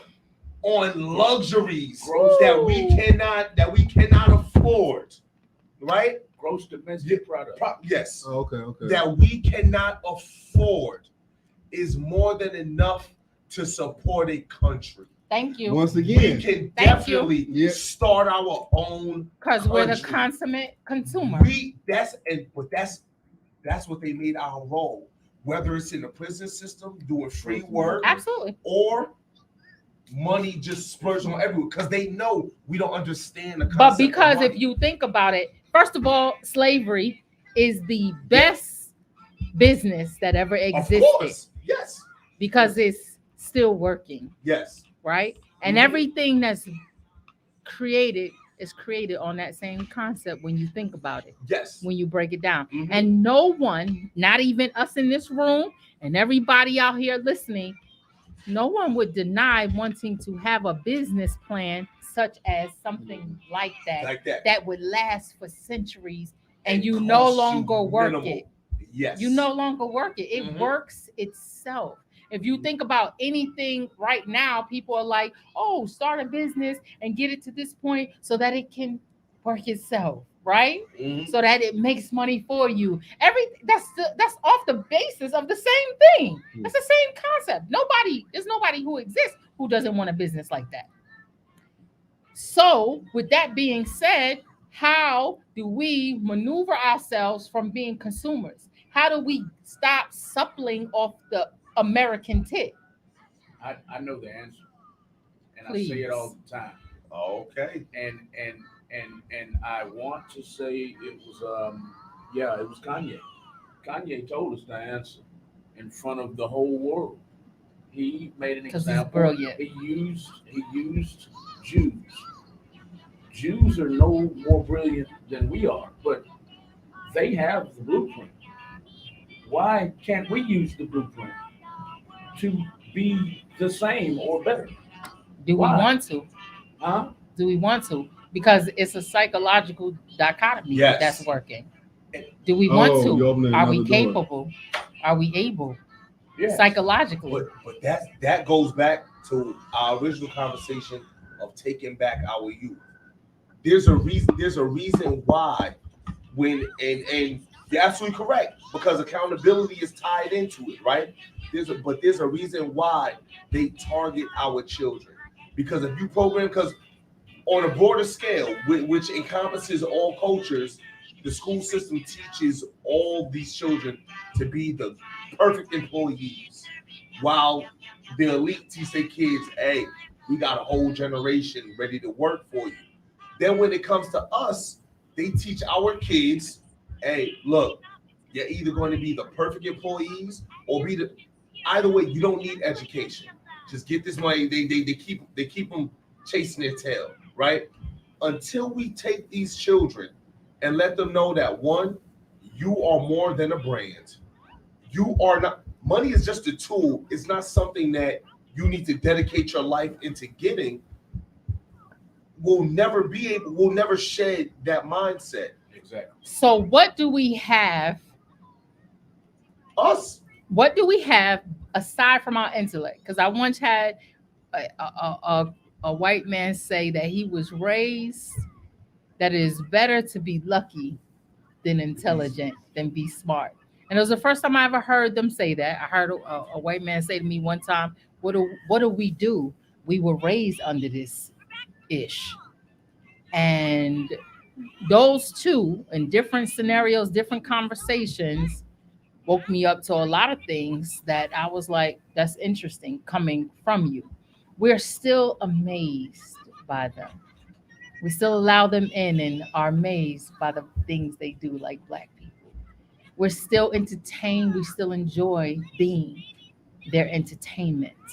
What else do we have? What else are we teaching our children? So we no longer teach them to be a great maid and wash clothes and clean houses, but we teach them to get expensive educations and still play in the house. There's not much difference in that except for paychecks, dollar signs, right? It's still, you So- still raising servitude. And there's nothing wrong being of service. I'm not saying there's Mhm. anything wrong with that. I'm saying, what else do we lend? We don't own oil, Mm-hmm. right? We don't own these things where we are trading and maneuvering globally. What else do we have versus our brilliance? Because I won't never take away the fact that we are brilliant. What else do we have? We have brilliant intellectual conversations. We can scrabble with the best of them. I don't care if we got a second grade education Mhm. or $1 million educations. We can roll with the best Let me- of them intellectually. Let me answer But that then real what? quick. Let me answer that real quick. Chief, We Chief. We are so Okay, busy chasing the bag instead of the bank. so get it. So Individuals chase let me bags. answer your It takes question the right quick collective about to get to the bank. yeah. Chief. Let me answer your question real quick. What do we have? Earlier, I said we're living in an illusion, right? Right? That illusion comes from our minds. So anything that they have, we've already created. Absolutely. You see what I'm saying? To go what you said, so-called, let's take it back. There's nothing to take back. If we start doing what we're put here to do, every religion will tell you, God told me to be here for this. Allah, Yahweh, whoever you talk to, whoever yourself, the universe. If we do our jobs, oil is free, water is free, air is free, all this stuff is free, and it could be transferred or used wherever. Electricity is free. So since they use oil for gas and oil for cars and machinery and electricity, we can do that ourselves. How many of y'all remember when they cut our lights off, we cut them back on? And they had to keep finding. I got a water key for the. You know what I'm saying? Mhm. And then they find ways. Now they got to change it up and make it digital. So we're gonna crack that too. Now, because we are and know that's why stuff keeps changing. Exactly. Right? The So stuff keeps changing to keep us out of exactly. So in Yeah. order for us to elevate, and I always talk about this, we have to evolve. Like you said it was earlier, it's a mental thing. We got to evolve our minds. We already we possess everything we need. Do we use it? No. Because we're too busy being the gesture in the court instead of the king and queen. Exactly. We'll sit over here and say, "What's up, God? What's up, King?" Instead of going out here building our heaven, building our kingdom, taking over our lands. You see what I'm saying? So then we're that settling leaves the for question: who are we trying to convince? and, Ourselves and, or whom? And you know what? What are we doing? To answer your question real quick, all of us don't think like that. Some of us is already there, and the ones who are already there got to connect. We got to connect. Someone got to step out first and do something. Absolutely. And we already have a mass, like you said. We don't got to wait for it. There's already a mass of us who want to do it. We just got to join each other. And we got to let our egos go. Dude, And we got to let our egos go and be able to accept and embrace what everybody is saying. Yes. The grass don't grow without the dirt and the water. The seed doesn't grow into a tree, a flower, or a plant without the sun, the dirt, and the water. Without the bird manure, without the pigment, whatever you want to call it. Real quick. But it's the seed that grows, right? It's a seed that grows. And we're going to talk about the seed. Okay, yeah. We'll use the word reclaim because y'all do not like that word take. No, I agree. Whatever you want I'm with the word take. Reclaim. I like the word take, just not back. To answer the question, like to get on to how chasing the bag instead of the bank. Yeah. Same thing Kanye said about how the Jews have playbooks. Yeah. The playbooks are out there. I know the playbooks are in here. Yo, they are, but they're also out there. There's a bunch of playbooks, and they're playbooks that were studied from us that are being redone. Exactly. Right? So with that being said, people, unfortunately, like a lot of people now, they can't. There is no this. Okay. They go for what they see. Well, with that being said, if you look at like the white stay-at-home moms, they have groups because they don't like where the educational system is going. And they're creating their own little communities where there's homeschooling their children because you're good at math, you're good at history, I'm good at science. What is that? That's the same shit as it takes a community to raise a child. And we know where it's at. But it's playbooks that are now visible. That we need to start doing again. And in order to make it invisible, in order for us to really do it, we got to stop telling them everything. Like I said before, they wouldn't know what a trap was if we didn't make it music. But it's already out there. So that's good. That's great. So that means we can take from every playbook, whether it's in here or out there. We can take from all of it. That's cool. And we're smart enough to create something based off anything. So then the problem is not the tools. Yeah, it's not the problem is us. The initiative. It's the seed. It's us. Like it always comes back to you. Everything comes back to you. Y'all, most of the people don't like that. So I always be like, let Jesse Powell sing it to you when he says baby it's you, because he says it's so sweet. I want to hear that song now. It's you, though, regardless of how it's said. It's you. When you get over the disdain of yourself, you will stop disconnecting from yourself. And by that, I mean the extension of yourself. When I look at you, I don't see anything ugly, because when I look at me, I don't see anything ugly. Facts. When I look at you, I don't see anything I hate, because I don't see anything I hate when I look at me. When I look at you, I don't see anything that I'm in competition with.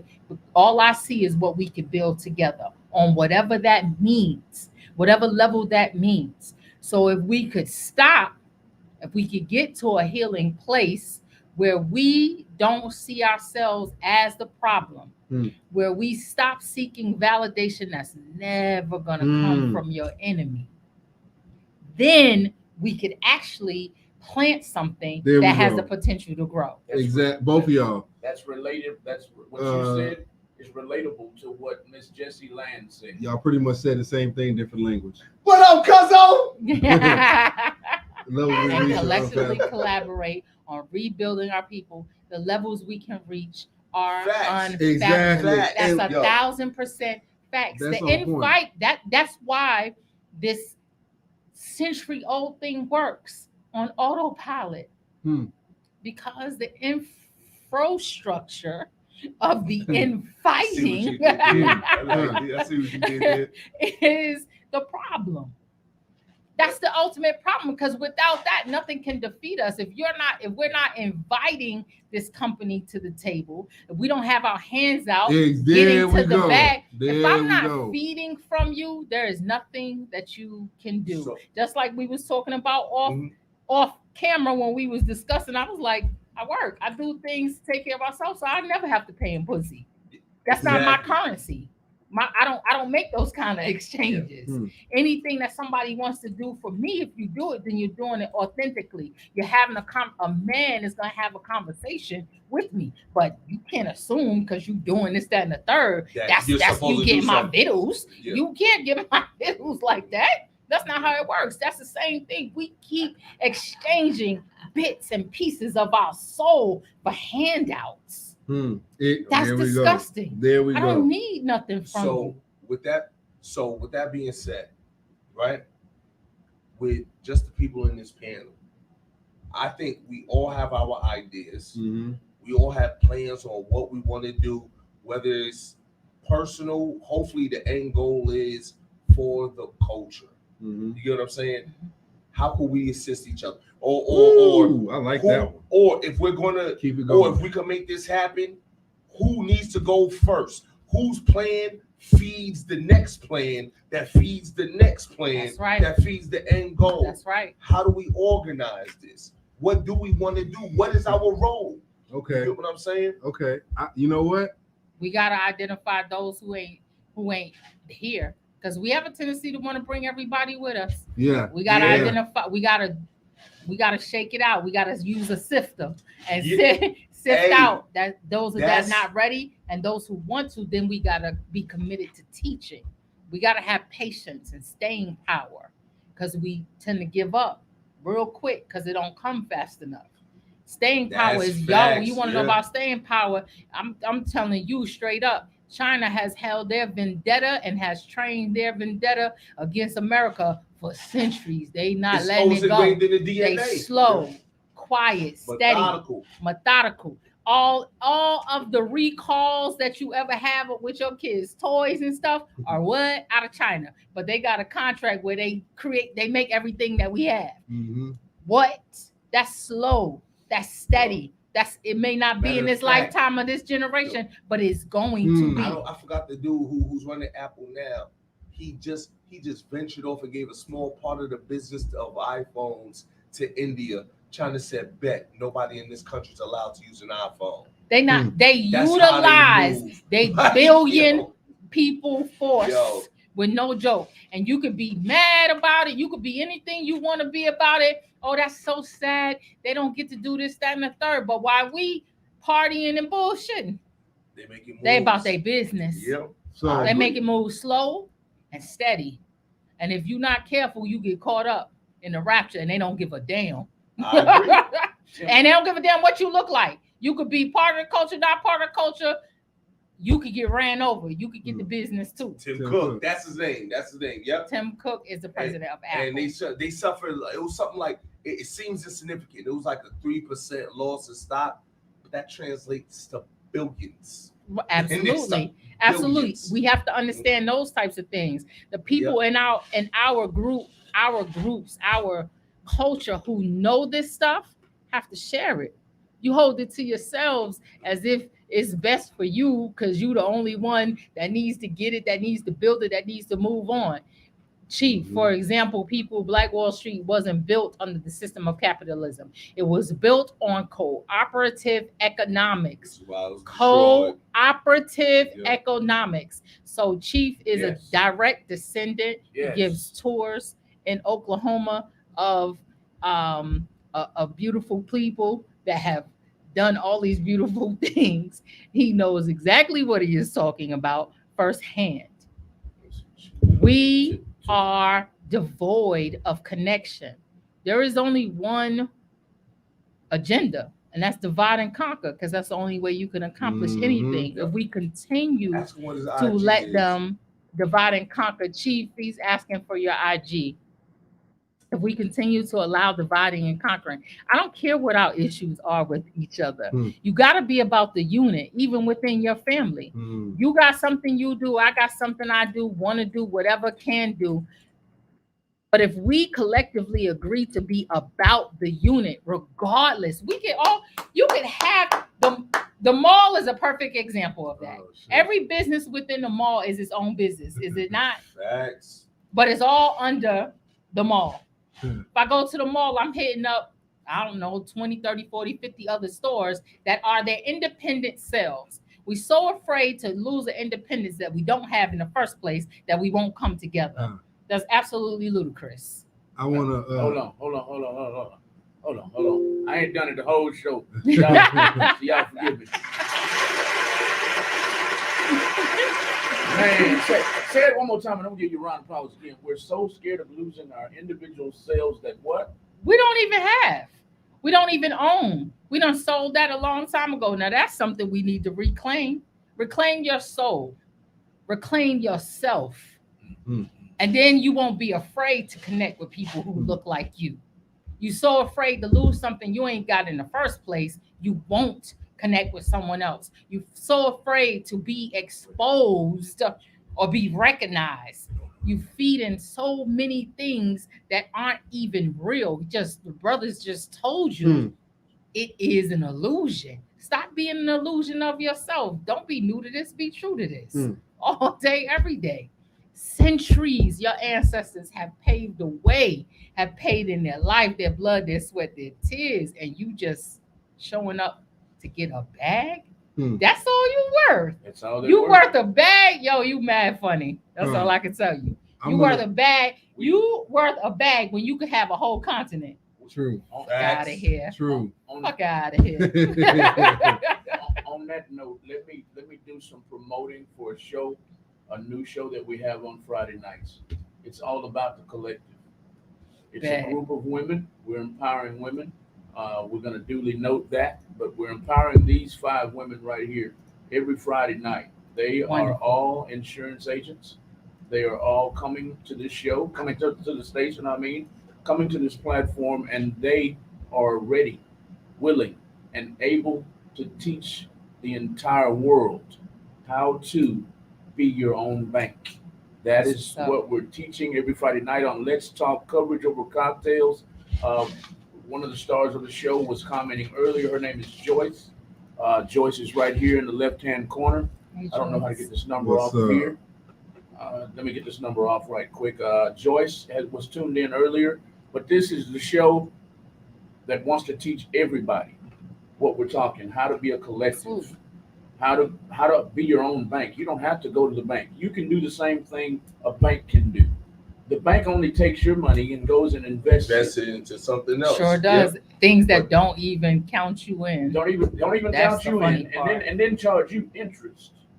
You know, it don't pay you interest, but they're going to charge you interest. Charge you late fees, Charge charge you you late everything fees. else. Yep. Meanwhile, they're buying real estate, they're buying life insurance, they're buying, investing in this, investing in that.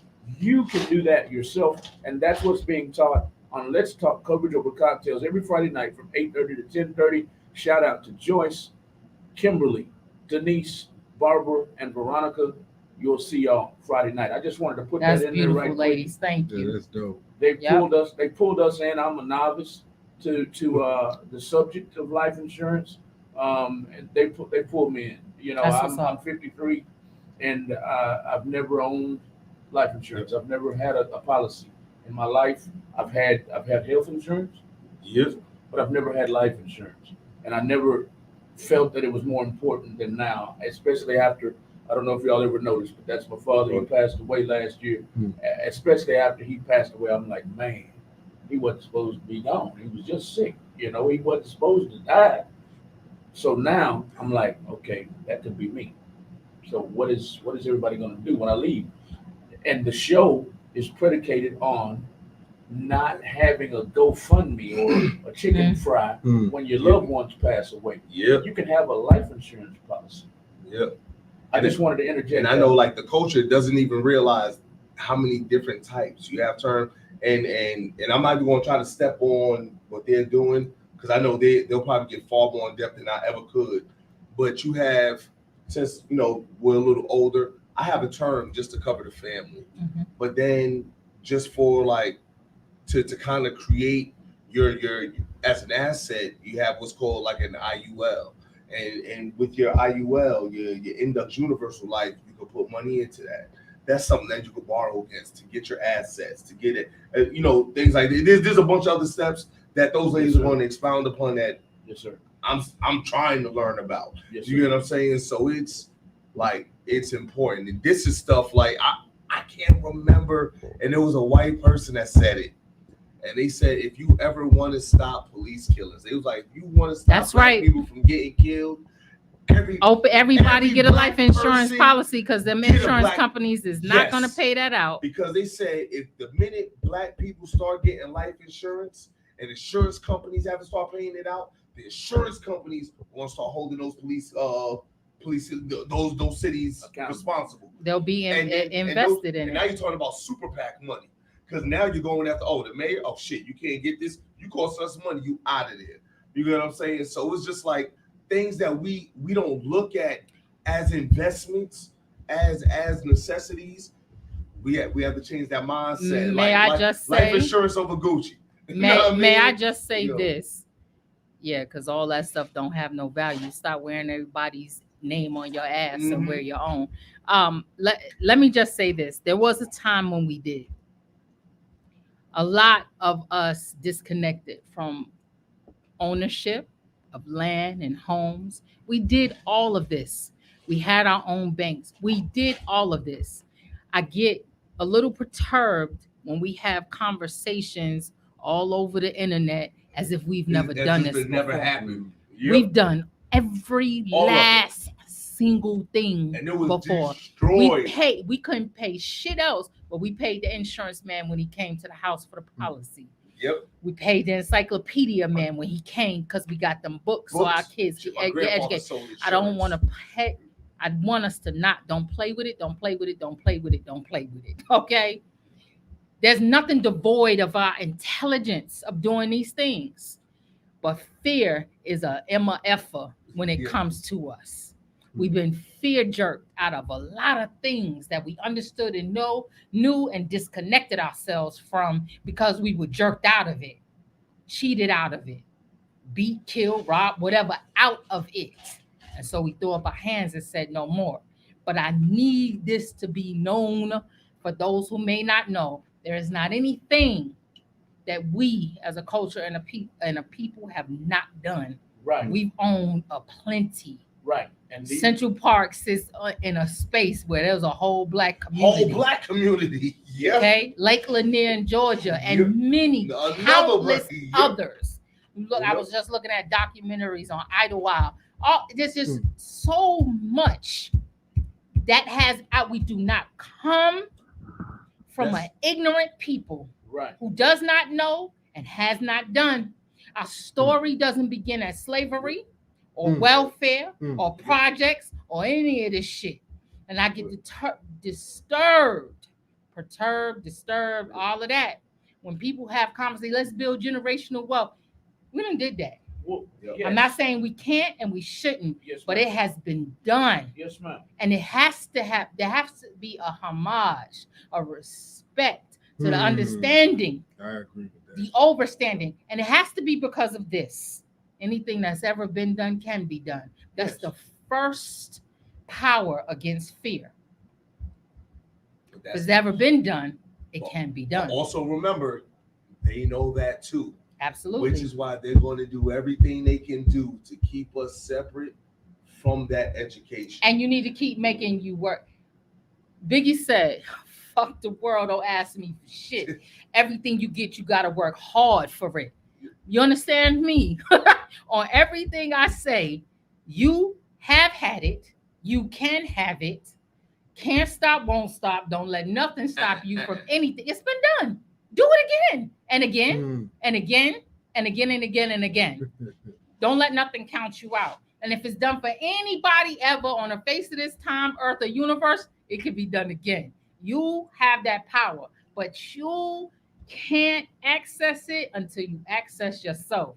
That's my real talk. That's why I became a soul coach, because can't nobody do shit to make your life better except for you. Direct yourself upon yourself, connect to yourself, then you could elevate yourself. All this other shit outside of you ain't gonna elevate you. It ain't got no interest in elevate you. It wants something from you. It wants your soul, your body, your mind, your money, whatever. Connect to yourself, elevate. You can't even make a good connection with God or anything else that you call until you rectify this shit with your own soul and your own self. Then you can elevate your purpose, your process, your plan. All the other outside shit ain't gonna do nothing for you. And that's my piece on that. I would like to say this was the Brooklyn show. Cheers. In defense of the ladies, they do come with the understanding that it has been done before, but the discipline has been lost. And they want to make sure that the teachings are brought back to the forefront. Absolutely. That's dope. By enlightening people with this information. Hey, like you alluded to it a few minutes ago, and you said that something to the nature of it's been taught centuries ago. Okay, and it was lost somewhere down the line. Oh, that's the point I was trying to make. Right. That we abandoned it out of fear. Out of fear, right. We got scared. So now they're bringing it back to the forefront and saying, hey, absolutely, it's the opportunity still here. I love it. It's the opportunity still here. Due to fear and ignorance of the system, we've abandoned what we knew back in the 1800s, the early 1900s. We knew this. Yep. Let's bring it back to the forefront, and let's teach our people that they don't have to be the underlings in society. That's right. And y'all don't get scared about life insurance. It ain't gonna cause you to die. Right. Just get it. Right. 10 or 15 more minutes in the show. I know we started late. The show usually goes from 8:30 to 10:30, y'all, but we got a late start. We had bad weather. We started late, so we're going to go at about 15 more minutes to 11:30. Please feel welcome to call in. I've had the number up all night. Thank you so much for the likes, the shares, the comments. Please continue sharing the video all over the world. This is a deep conversation. We want everybody to hear it. So whether you're on YouTube, whether you're on one of our Facebook pages, share the video. This conversation needs to be had. We've talked about several things tonight. All conversations need to be had. Please put hashtag replay in the comments if you're watching the replay. In your yeah, man. So we got about 10, 15 more minutes. Yes, sir. 15 minutes. 16 actually. 16, okay. It's Brooklyn, you have a fan. Mr. Flows, I call him Flows, his government name. He doesn't like anybody to call him that, but hey, it's on the screen. Okay, man. then I'm not gonna call you that. He said spoken like a true goddess earlier. Right. Affirmations of a goddess. I'm sorry. And then he said, shut up, Malcolm. I'm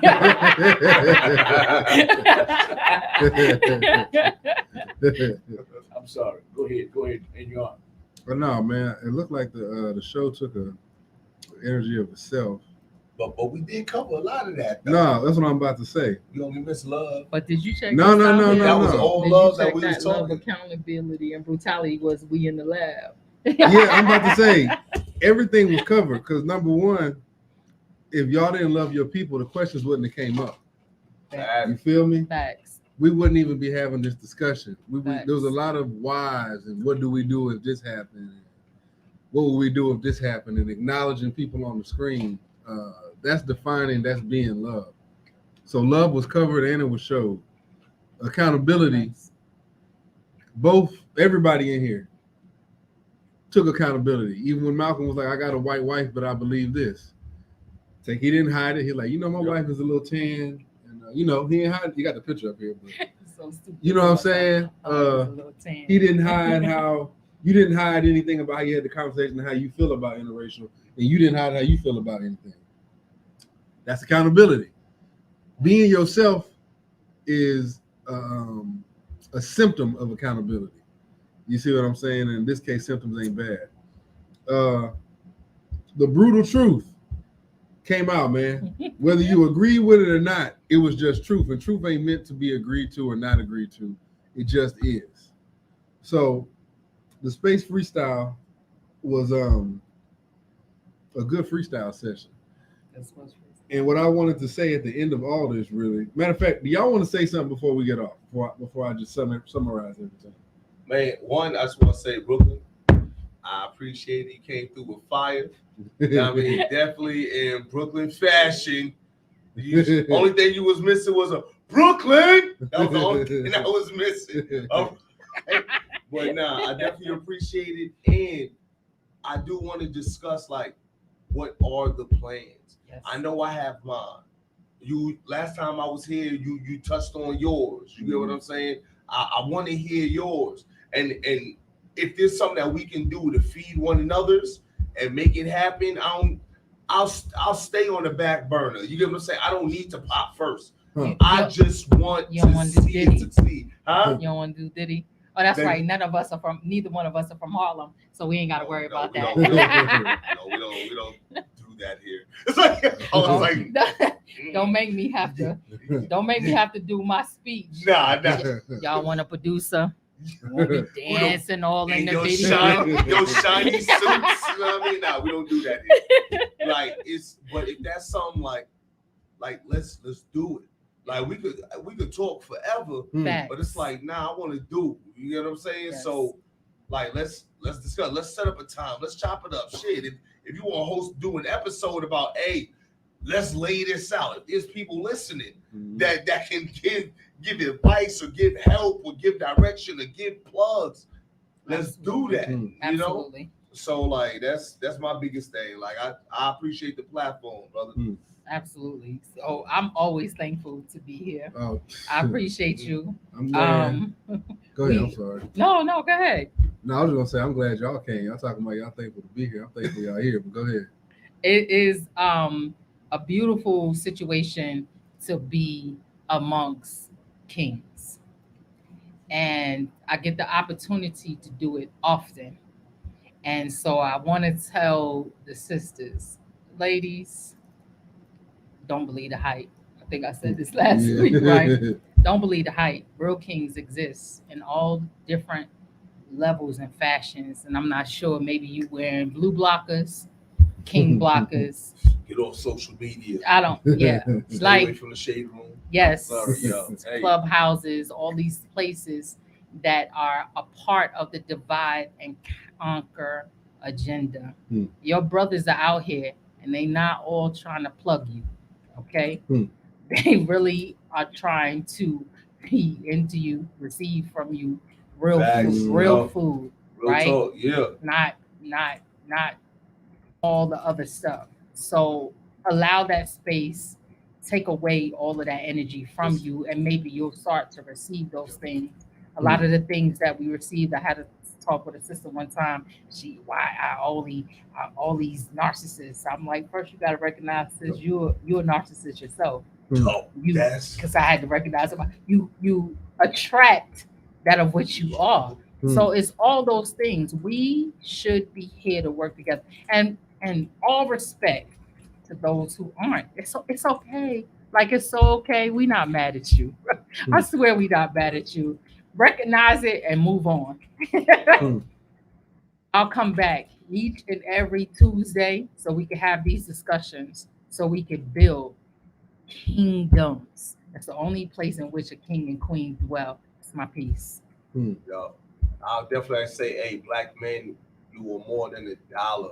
And like, Ooh, your power, you know what I'm saying? Your power, your heart, like, and I always say, I have daughters. You get what I'm saying? So it's just like, there are men out there, and we get forced into like being the alpha male, and I know a lot of guys like say, shit, I'm an alpha male.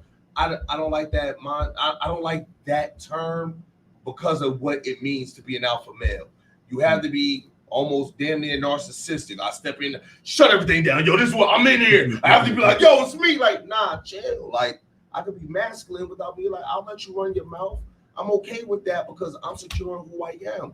You don't have to be these images that social media tell you.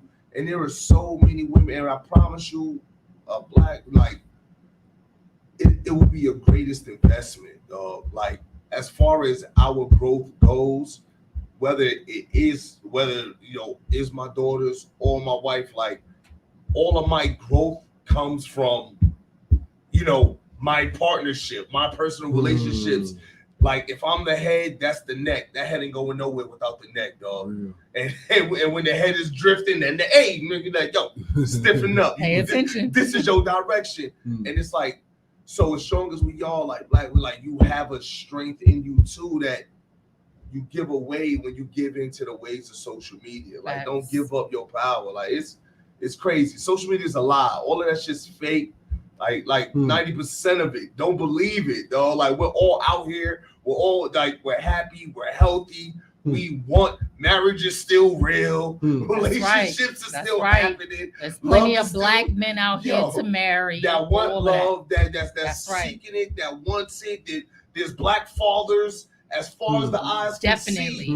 Like, so you can't believe the image. You get what I'm saying? So just like, don't let social media dictate your personality and your thoughts. Like, it's false, man. And before social media, the books, the magazines, the movies, it was always something. All it is. It's always media, something telling you I mean? something about somebody else. When you want a real experience, take a bite for yourself. Yeah. And other than that, it's just garbage. You're just talking nonsense. You're talking out the side of your neck. So just stop. Stop speaking with a split tongue. There's only one person that speaks like that, and that's the devil. Go find out for yourself. There's real beings out here in the street, out here in these streets. Social media, just like everything else, has a good purpose and has a wrong purpose. It just depends on whose hands it's in. How you use it. And how you use it. Yep. True. Before I get a microphone in you, I gotta tease Brooklyn right quick. I put it on the screen.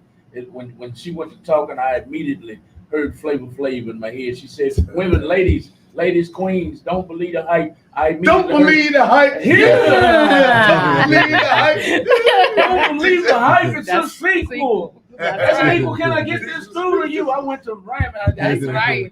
I went to go on Flavor Flav, man, and Because they used to shot me back. spit real stuff, Yeah. real live stuff. That's They crazy. used to spit real live stuff. Crazy. One Yeah. day we'll talk about that whole change of hip hop The ownership when and it the going leaving direction. from Yep. consciousness to popping pills. unconscious. Like these kids are nonsense. crackheads, don't even know it. Man, listen, Normalize it's real out being a here, crackhead. and we got to be out here for real. Those of you who understand it and speak it, move in it. I don't. Yeah, all always of had these an extra titles, cis and narcissist. yeah, all of these titles They and narcissistic. conversations, like yeah, he's teaching we you. really, we don't need it. Narcissistic. We don't need any of these titles. Hey, Show that's crazy. when you Old school show didn't up do that. being yourself, like that's what's gonna speak the loudest. So let your actions be your volume. Let your actions be your voice. You don't need a title. You don't need anything. Everybody gonna know you black when you show up anyway, and they claim to know it when you talking or whatever else the case is. But whatever it is, just be. Just be, man. Let your actions speak for themselves. We don't talk. We walk the talk every day. Every day.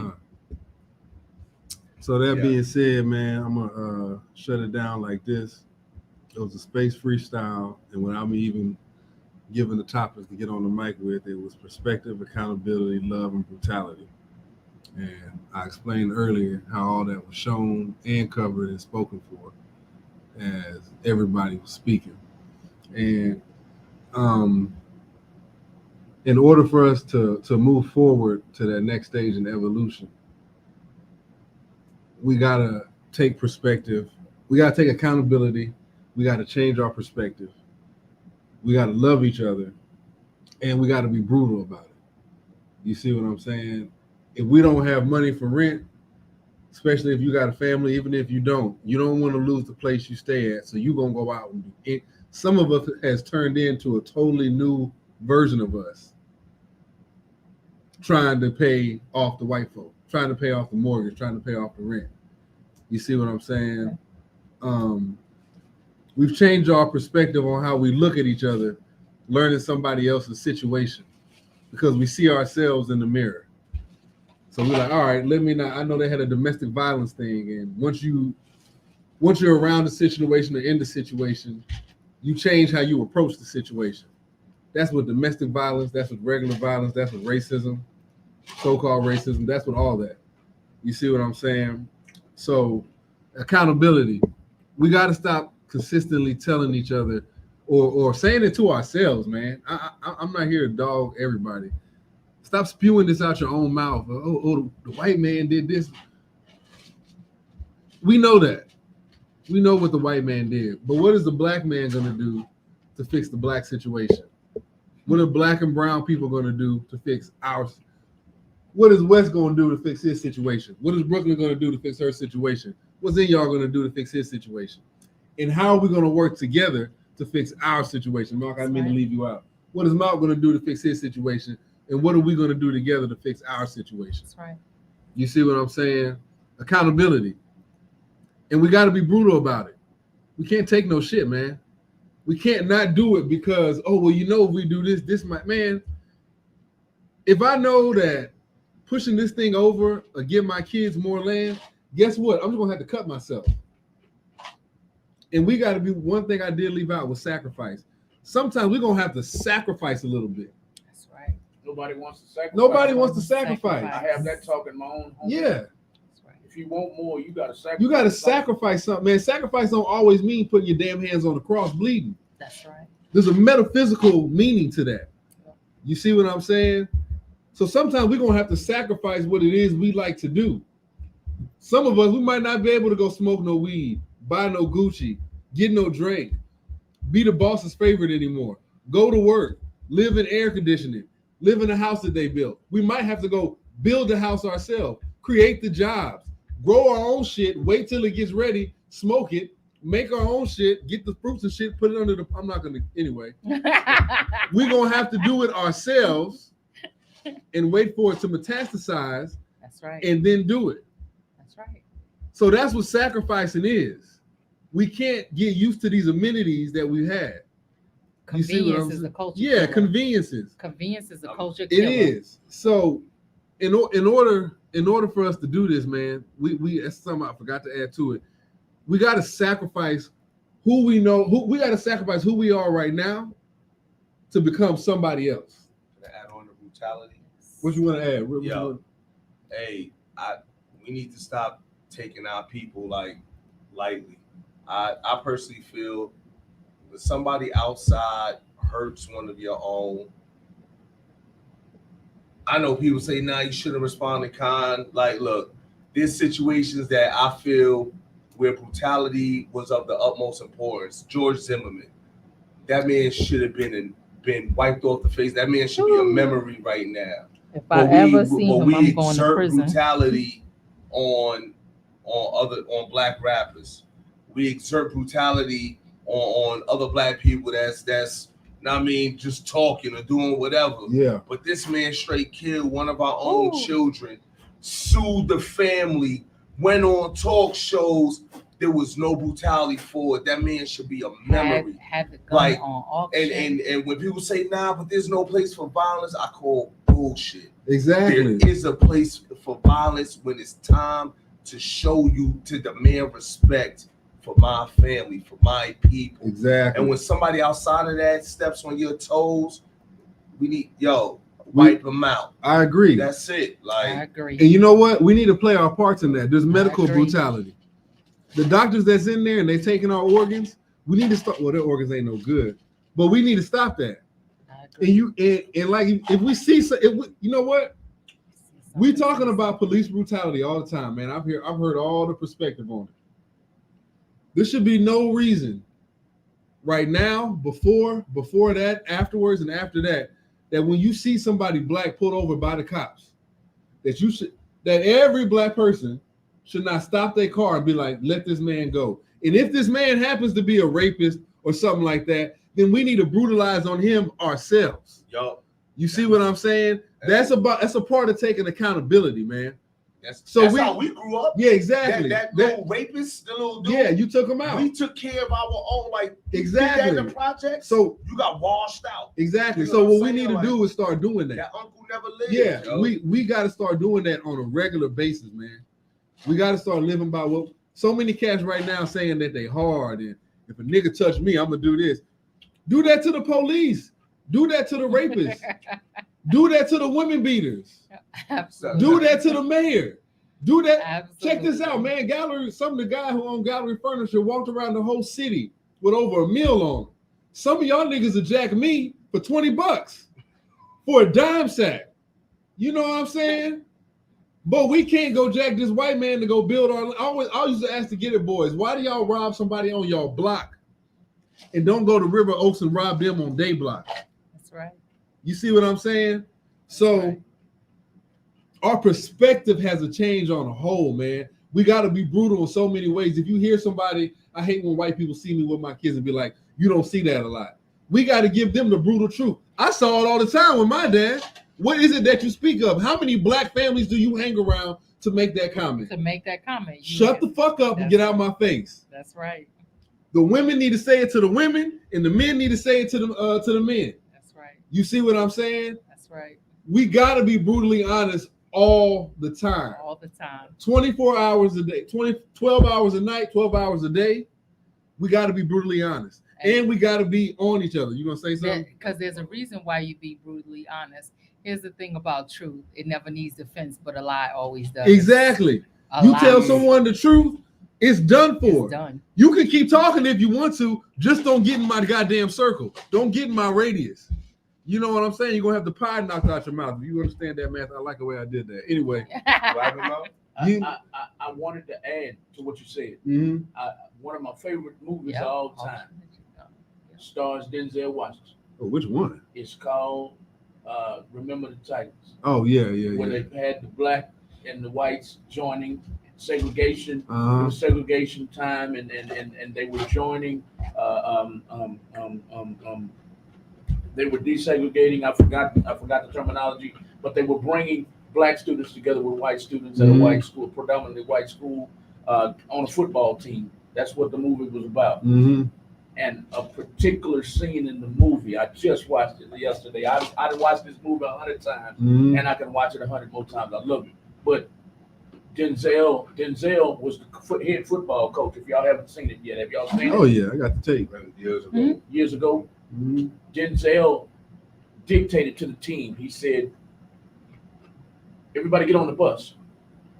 Naturally, all the blacks got on that bus, all the whites got on this bus. He said, "No, get off the bus. I want you black, you white, get on. You white, you black, get on.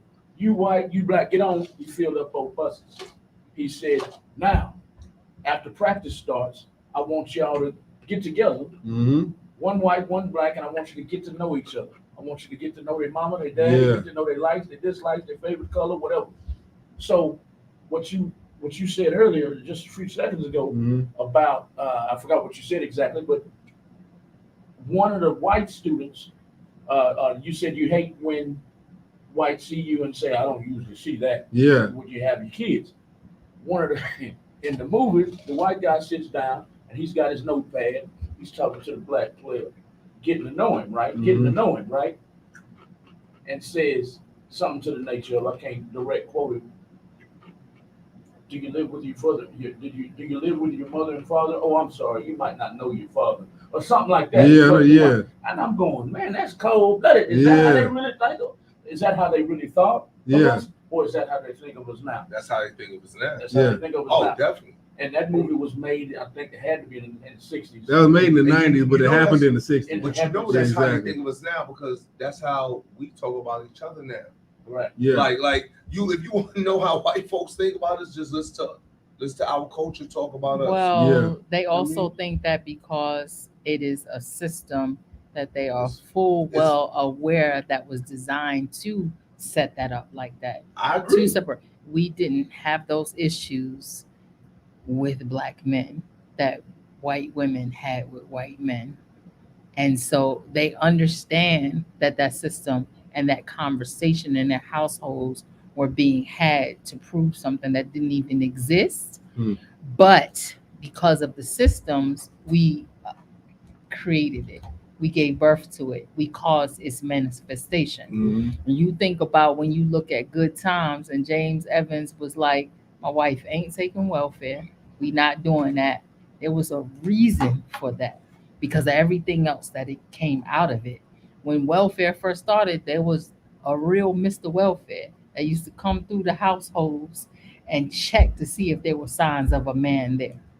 So a lot of black men left families, not because they didn't like their wife or their children, but because they felt as though they were better off without them, because he couldn't get a job and he could get more from the government. That's why James Evans was not having it.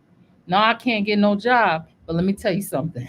It's my wife. That's my children. I'll make sure I take care of them regardless. We're not going to play those games and play into that."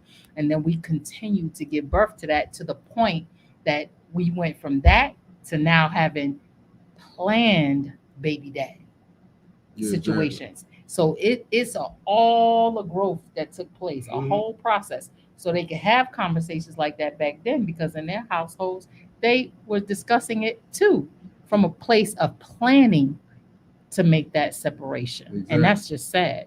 Exactly. World War II, Vietnam War. Yeah, all through the 50s, 60s, and 70s, the war was against us. It wasn't even against the other side. Sure wasn't. You know, that's just like the birth. Like, I'm not going over that. That's right. No problem with them. And you know what? It's the same thing for the birth of feminism. All of that. Yeah, he lost me on that. I don't know what he's talking about. He said something about auctions, sacrifice, set graduation. Oh no, the auctions of the guns was talking about George Zimmerman. Yeah. When he auctioned the gun, and he's a Mexican. Okay. Okay. Hey, I'll be honest with you. I don't care. I don't care if he's Mexican. But funny story. We're talking about Good Times. Do you know the director or writer or something of Good Times' name was George Zimmerman? Funny fact. That is crazy. Funny fact. But what was I saying?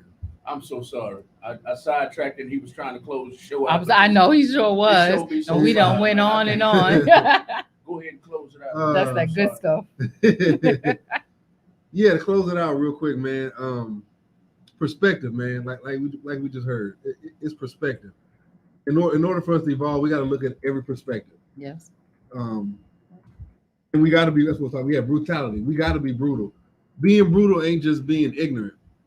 Like we was talking about earlier, Zimmerman, for example. If someone kills anybody in our neighborhoods and does not get famous for killing them, we still got to take care of that within our own community. And we got to do it on a regular basis. We can't just, the marching and stuff got to go. Yeah. You see what I'm saying? And it has to be all day, every day. Yeah, it has to be all day, every day. And we don't even know the knowledge of protesting. Like a lot of us did it back in the day because they was opening up business in our neighborhood. And it was like, hey, stop going there. Go to the black businesses. That's right. It was boycotting. You know what I'm saying? The marching was us getting together. They don't never talk about what they did after the marches or before, after, and during the marches, what was going on. Research that. The little groups that came from the marches, not from colleges. Right. We got the Panthers and everything from colleges. Right. And all the other stuff. Research the groups that came from the marches and not just the MLK marches. That's right. Talk about the marches that was happening in every city. That's right. Check this out. They're from New York, and they're from the North. I'm from the South. Check out how they protested different in different parts. The Harlem Renaissance. How things changed when people from the South went to the North. It was a whole damn Renaissance. Not just the white version of the Renaissance, but our version. What Granny, Grandpa, Auntie, and uncles that they were talking about told you about the Renaissance. How you had the zoot suits. The different type of clubs that opened, the different type of music that opened, the chitlin circuit, the basketball teams, the ones that Dr. J and them came from. That's right. Because everything is all good black except for actually being. Exactly. And we influence everything. Exactly. We did all that first. Before there was a nigger basketball, a National Basketball League, it was a Negro basketball. It was all us. And I know a lot of people say, well, white people invented basketball because of some crap they read about the YMCA. They saw us doing it and then went to do it. But guess what they had? Cameras and TVs. So they televised it, and that became our vision, and that became history of basketball. They X'd out what they couldn't see or what they didn't want to tell you about. Bring It On was a deep movie if you think about that. Yes. Football, hockey, tennis, any volleyball. The rules were different. The way we did it was different. They took it and put it out there for everybody to see. The camera took over. The mediocrity took over.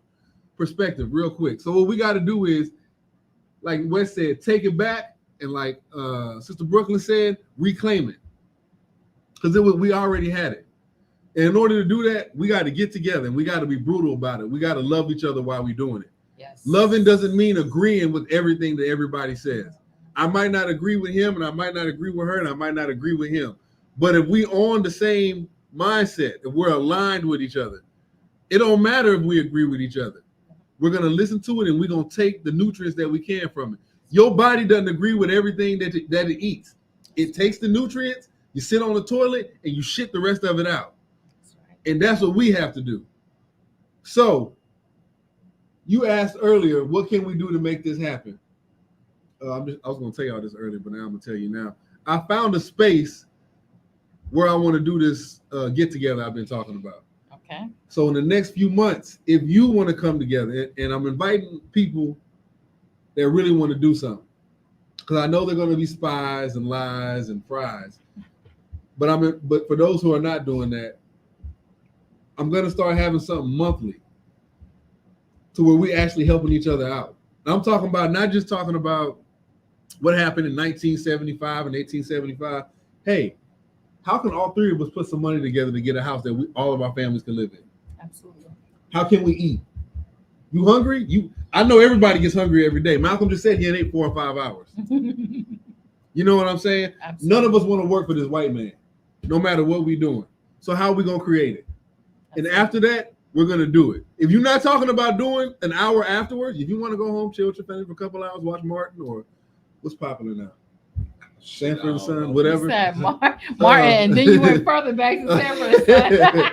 Whatever it is you want to watch, the Real Housewives of America, go watch it. Let's come back and let's actually do it, man. And I'm gonna tell you this too: we're not posting this shit.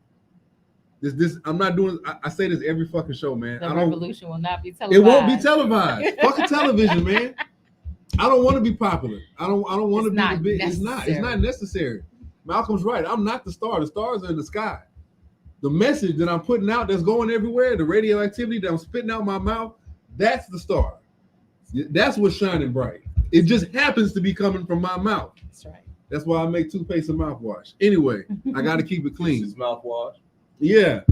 So that's the plan. We're gonna start having these. We're gonna start having these get-togethers.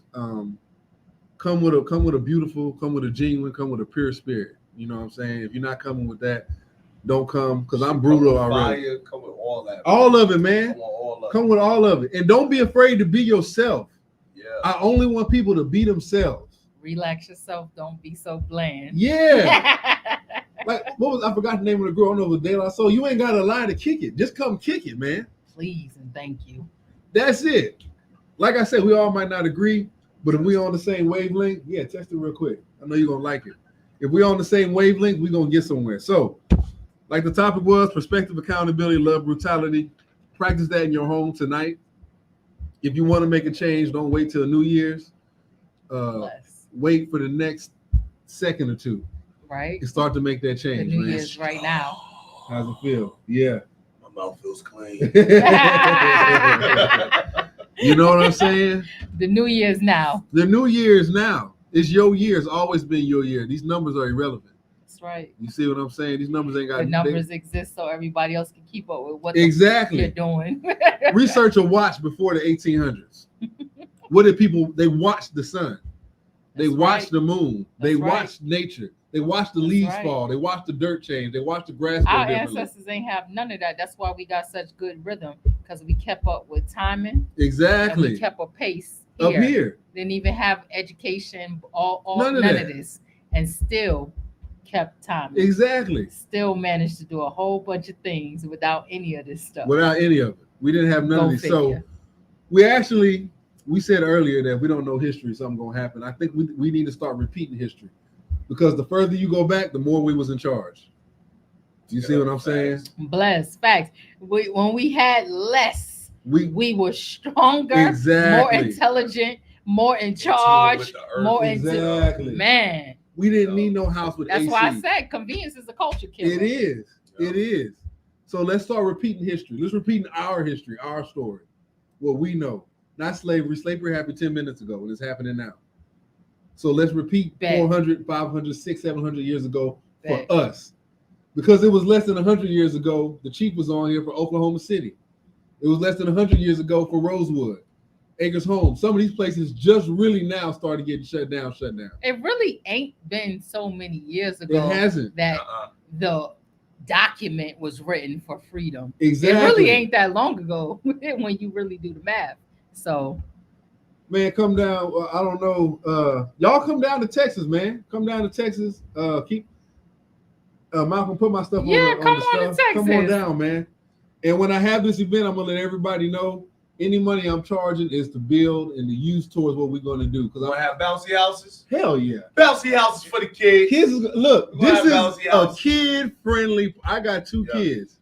Y'all saw them. Exactly. They come in whenever they want. Yep. Exactly. I'm gonna have bouncy houses and suites. BYOB. Bring your BYOB, BYOG. Bring your own green. I'm talking about cutting grass. We're bringing guns. Hey, it is Texas. BYOG. Bring your own guns. It is Texas. Because if we see somebody, if we see an intruder, we need to make sure he doesn't intrude nobody else's place. Just know it's Houston, so we'll all have them anyway. It's Texas, baby. You in Texas, so Houston, come on Texas, down. baby. And if you already in Texas, come through. If you already in Houston, come through. I believe this is Chris. She's been on here the whole time. I think she has another show, another YouTube channel. Yeah. Chris, I Chris forgot last last night. Yeah, okay, Spice cool. Night. Spice Night in the house. I think this is her. She's been talking the whole show, and Hey, Chris. What's I up, think Chris? this is her. She's always tuned in to us. She said Sure she is. can't wait to come to Texas and meet and greet us, My and daughter she is says here, her so- daughter lives here, so she can't wait to come and visit. Dope. That's what's up. All right, I'm gonna wrap it up. What I just said, I'm talking about doing this for real. This ain't just talk. We just having a discussion on here. If you feel in the spirit, like they say in church, come on down. Let's communion. Let's join our spirits. You know what I'm saying? And let's make a move for real. Malk, Hey, go ahead, tell them what's coming up, man. hey! I can't wait to tell them what's coming up, man. But before I tell them what's coming up, a round of applause for the panel and Oh yeah. the Hey, watch. y'all catching yourselves on the back, man. You know, it's man. Yeah. Yeah. In Brooklyn, Yeah. definitely, man. Appreciate you. Thank Man, you. You look, too. I got to get both y'all.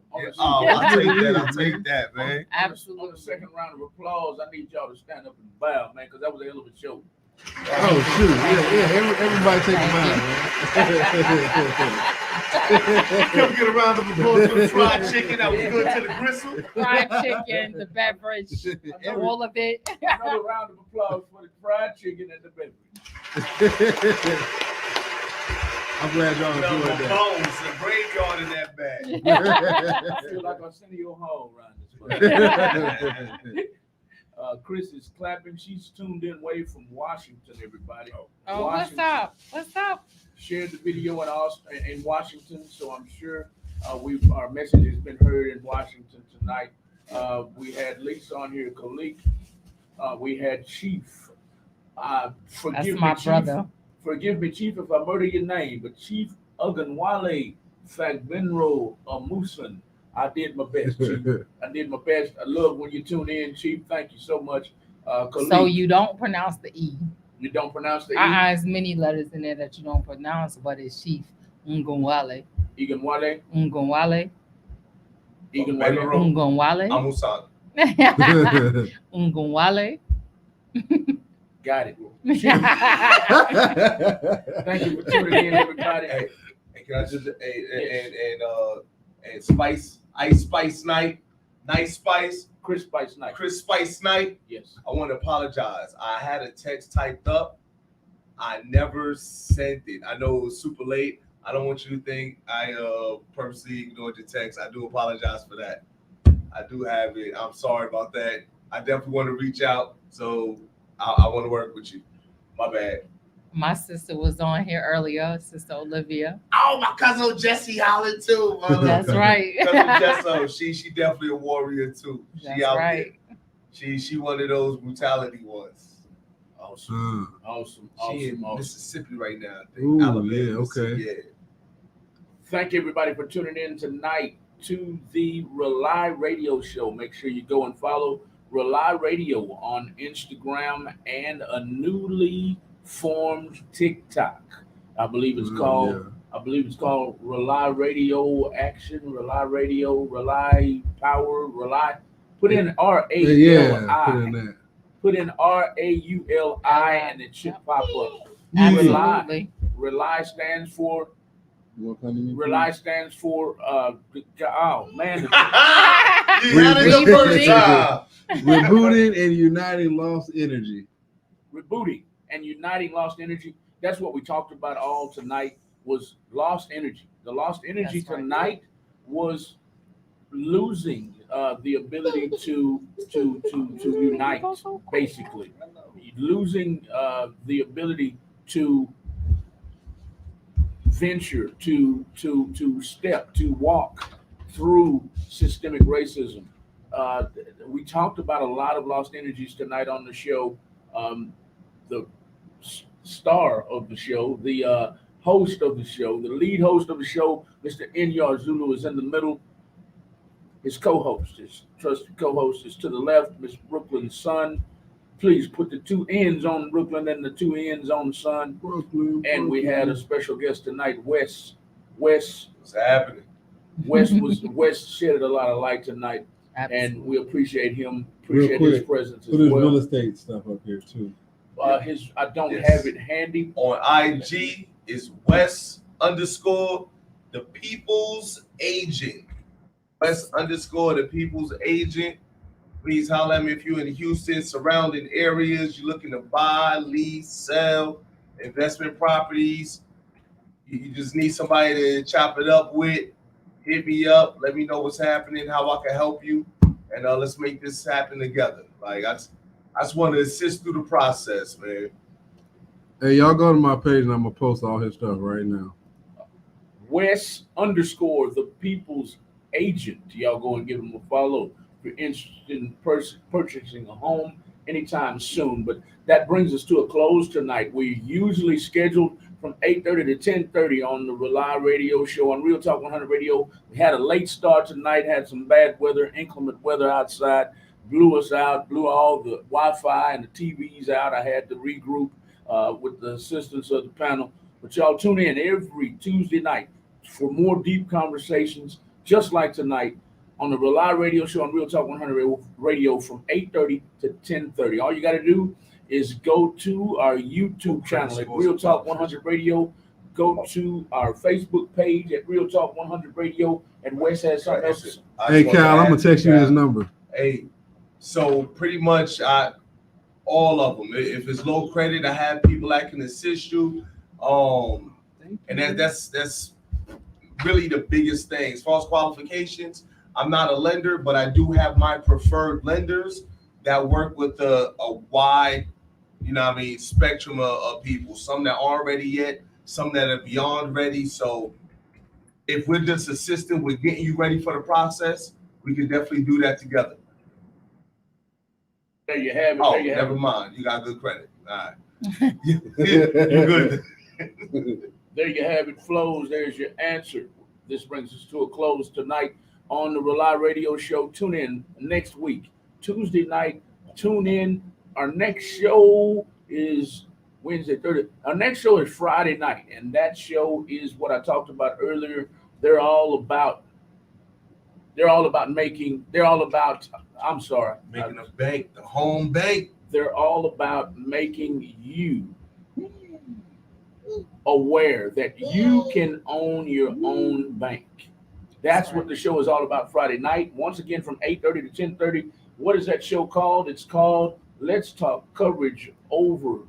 I always make fun of them. I'm not going to do it right now. I said, let's make coverage over cocktails. But I always say, let's talk coverage over cupcakes. But I'm just playing, y'all. That's the name of the show right now. And those are the stars of our show right there. Y'all tune in from 8:30 to 10:30 Friday night. Let's talk coverage over cocktails. Ladies, go ahead and put your favorite wine on chill right now and show up, because they're going to toast you all night long. They're going to drink right here in front of you. I promise you. They got their own champagne, their own wine, their own favorite adult beverage. Tune in. Gentlemen, get your Hennessy and put it in the freezer right now. Tune in and toast these five ladies. They're going to teach you how to be your own bank. They're going to teach you. They're going to bring back a discipline that was learned back way in the game. Generational wealth is still here. It's still accessible to our families. That's what you tune in for Friday night. But this brings us to a close. Y'all keep it locked to Real Talk 100 Radio the rest of the night, because like I always say, and y'all likes to tease me, man. But hey, I like to put it out there, because if you don't know, you won't listen. So I want you to know that during the daytime, we try to censor our music. We play a lot of 90s and 2000s greatest R&B and hip hop hits. We play a lot of Southern soul for the old heads. And like I always say, late at night, don't listen to old heads if y'all don't like that ratchet stuff, because we play a lot of ratchet music from this time, from about 8 o'clock at night till about 6 in the morning. It's all independent and underground music, and they talk about all kinds of things, man. So y'all tune in, but we support them, because we're looking for the next Beyonce. We're looking for the next Jay-Z. We're looking for the next big star around the world. So if you have music and you're a music artist of all genres, send your music in MP3 form to Real Talk 100 Radio, Real Talk 100 Radio with 2 O's at gmail.com. That's Real Talk 100 Radio with 2 O's at gmail.com. That's it for tonight, y'all. We'll see y'all soon. Good night. Peace. And thank y'all for tuning in to the Good night. R.A.U.L.I radio Good night. show. Gotta stay up. Man,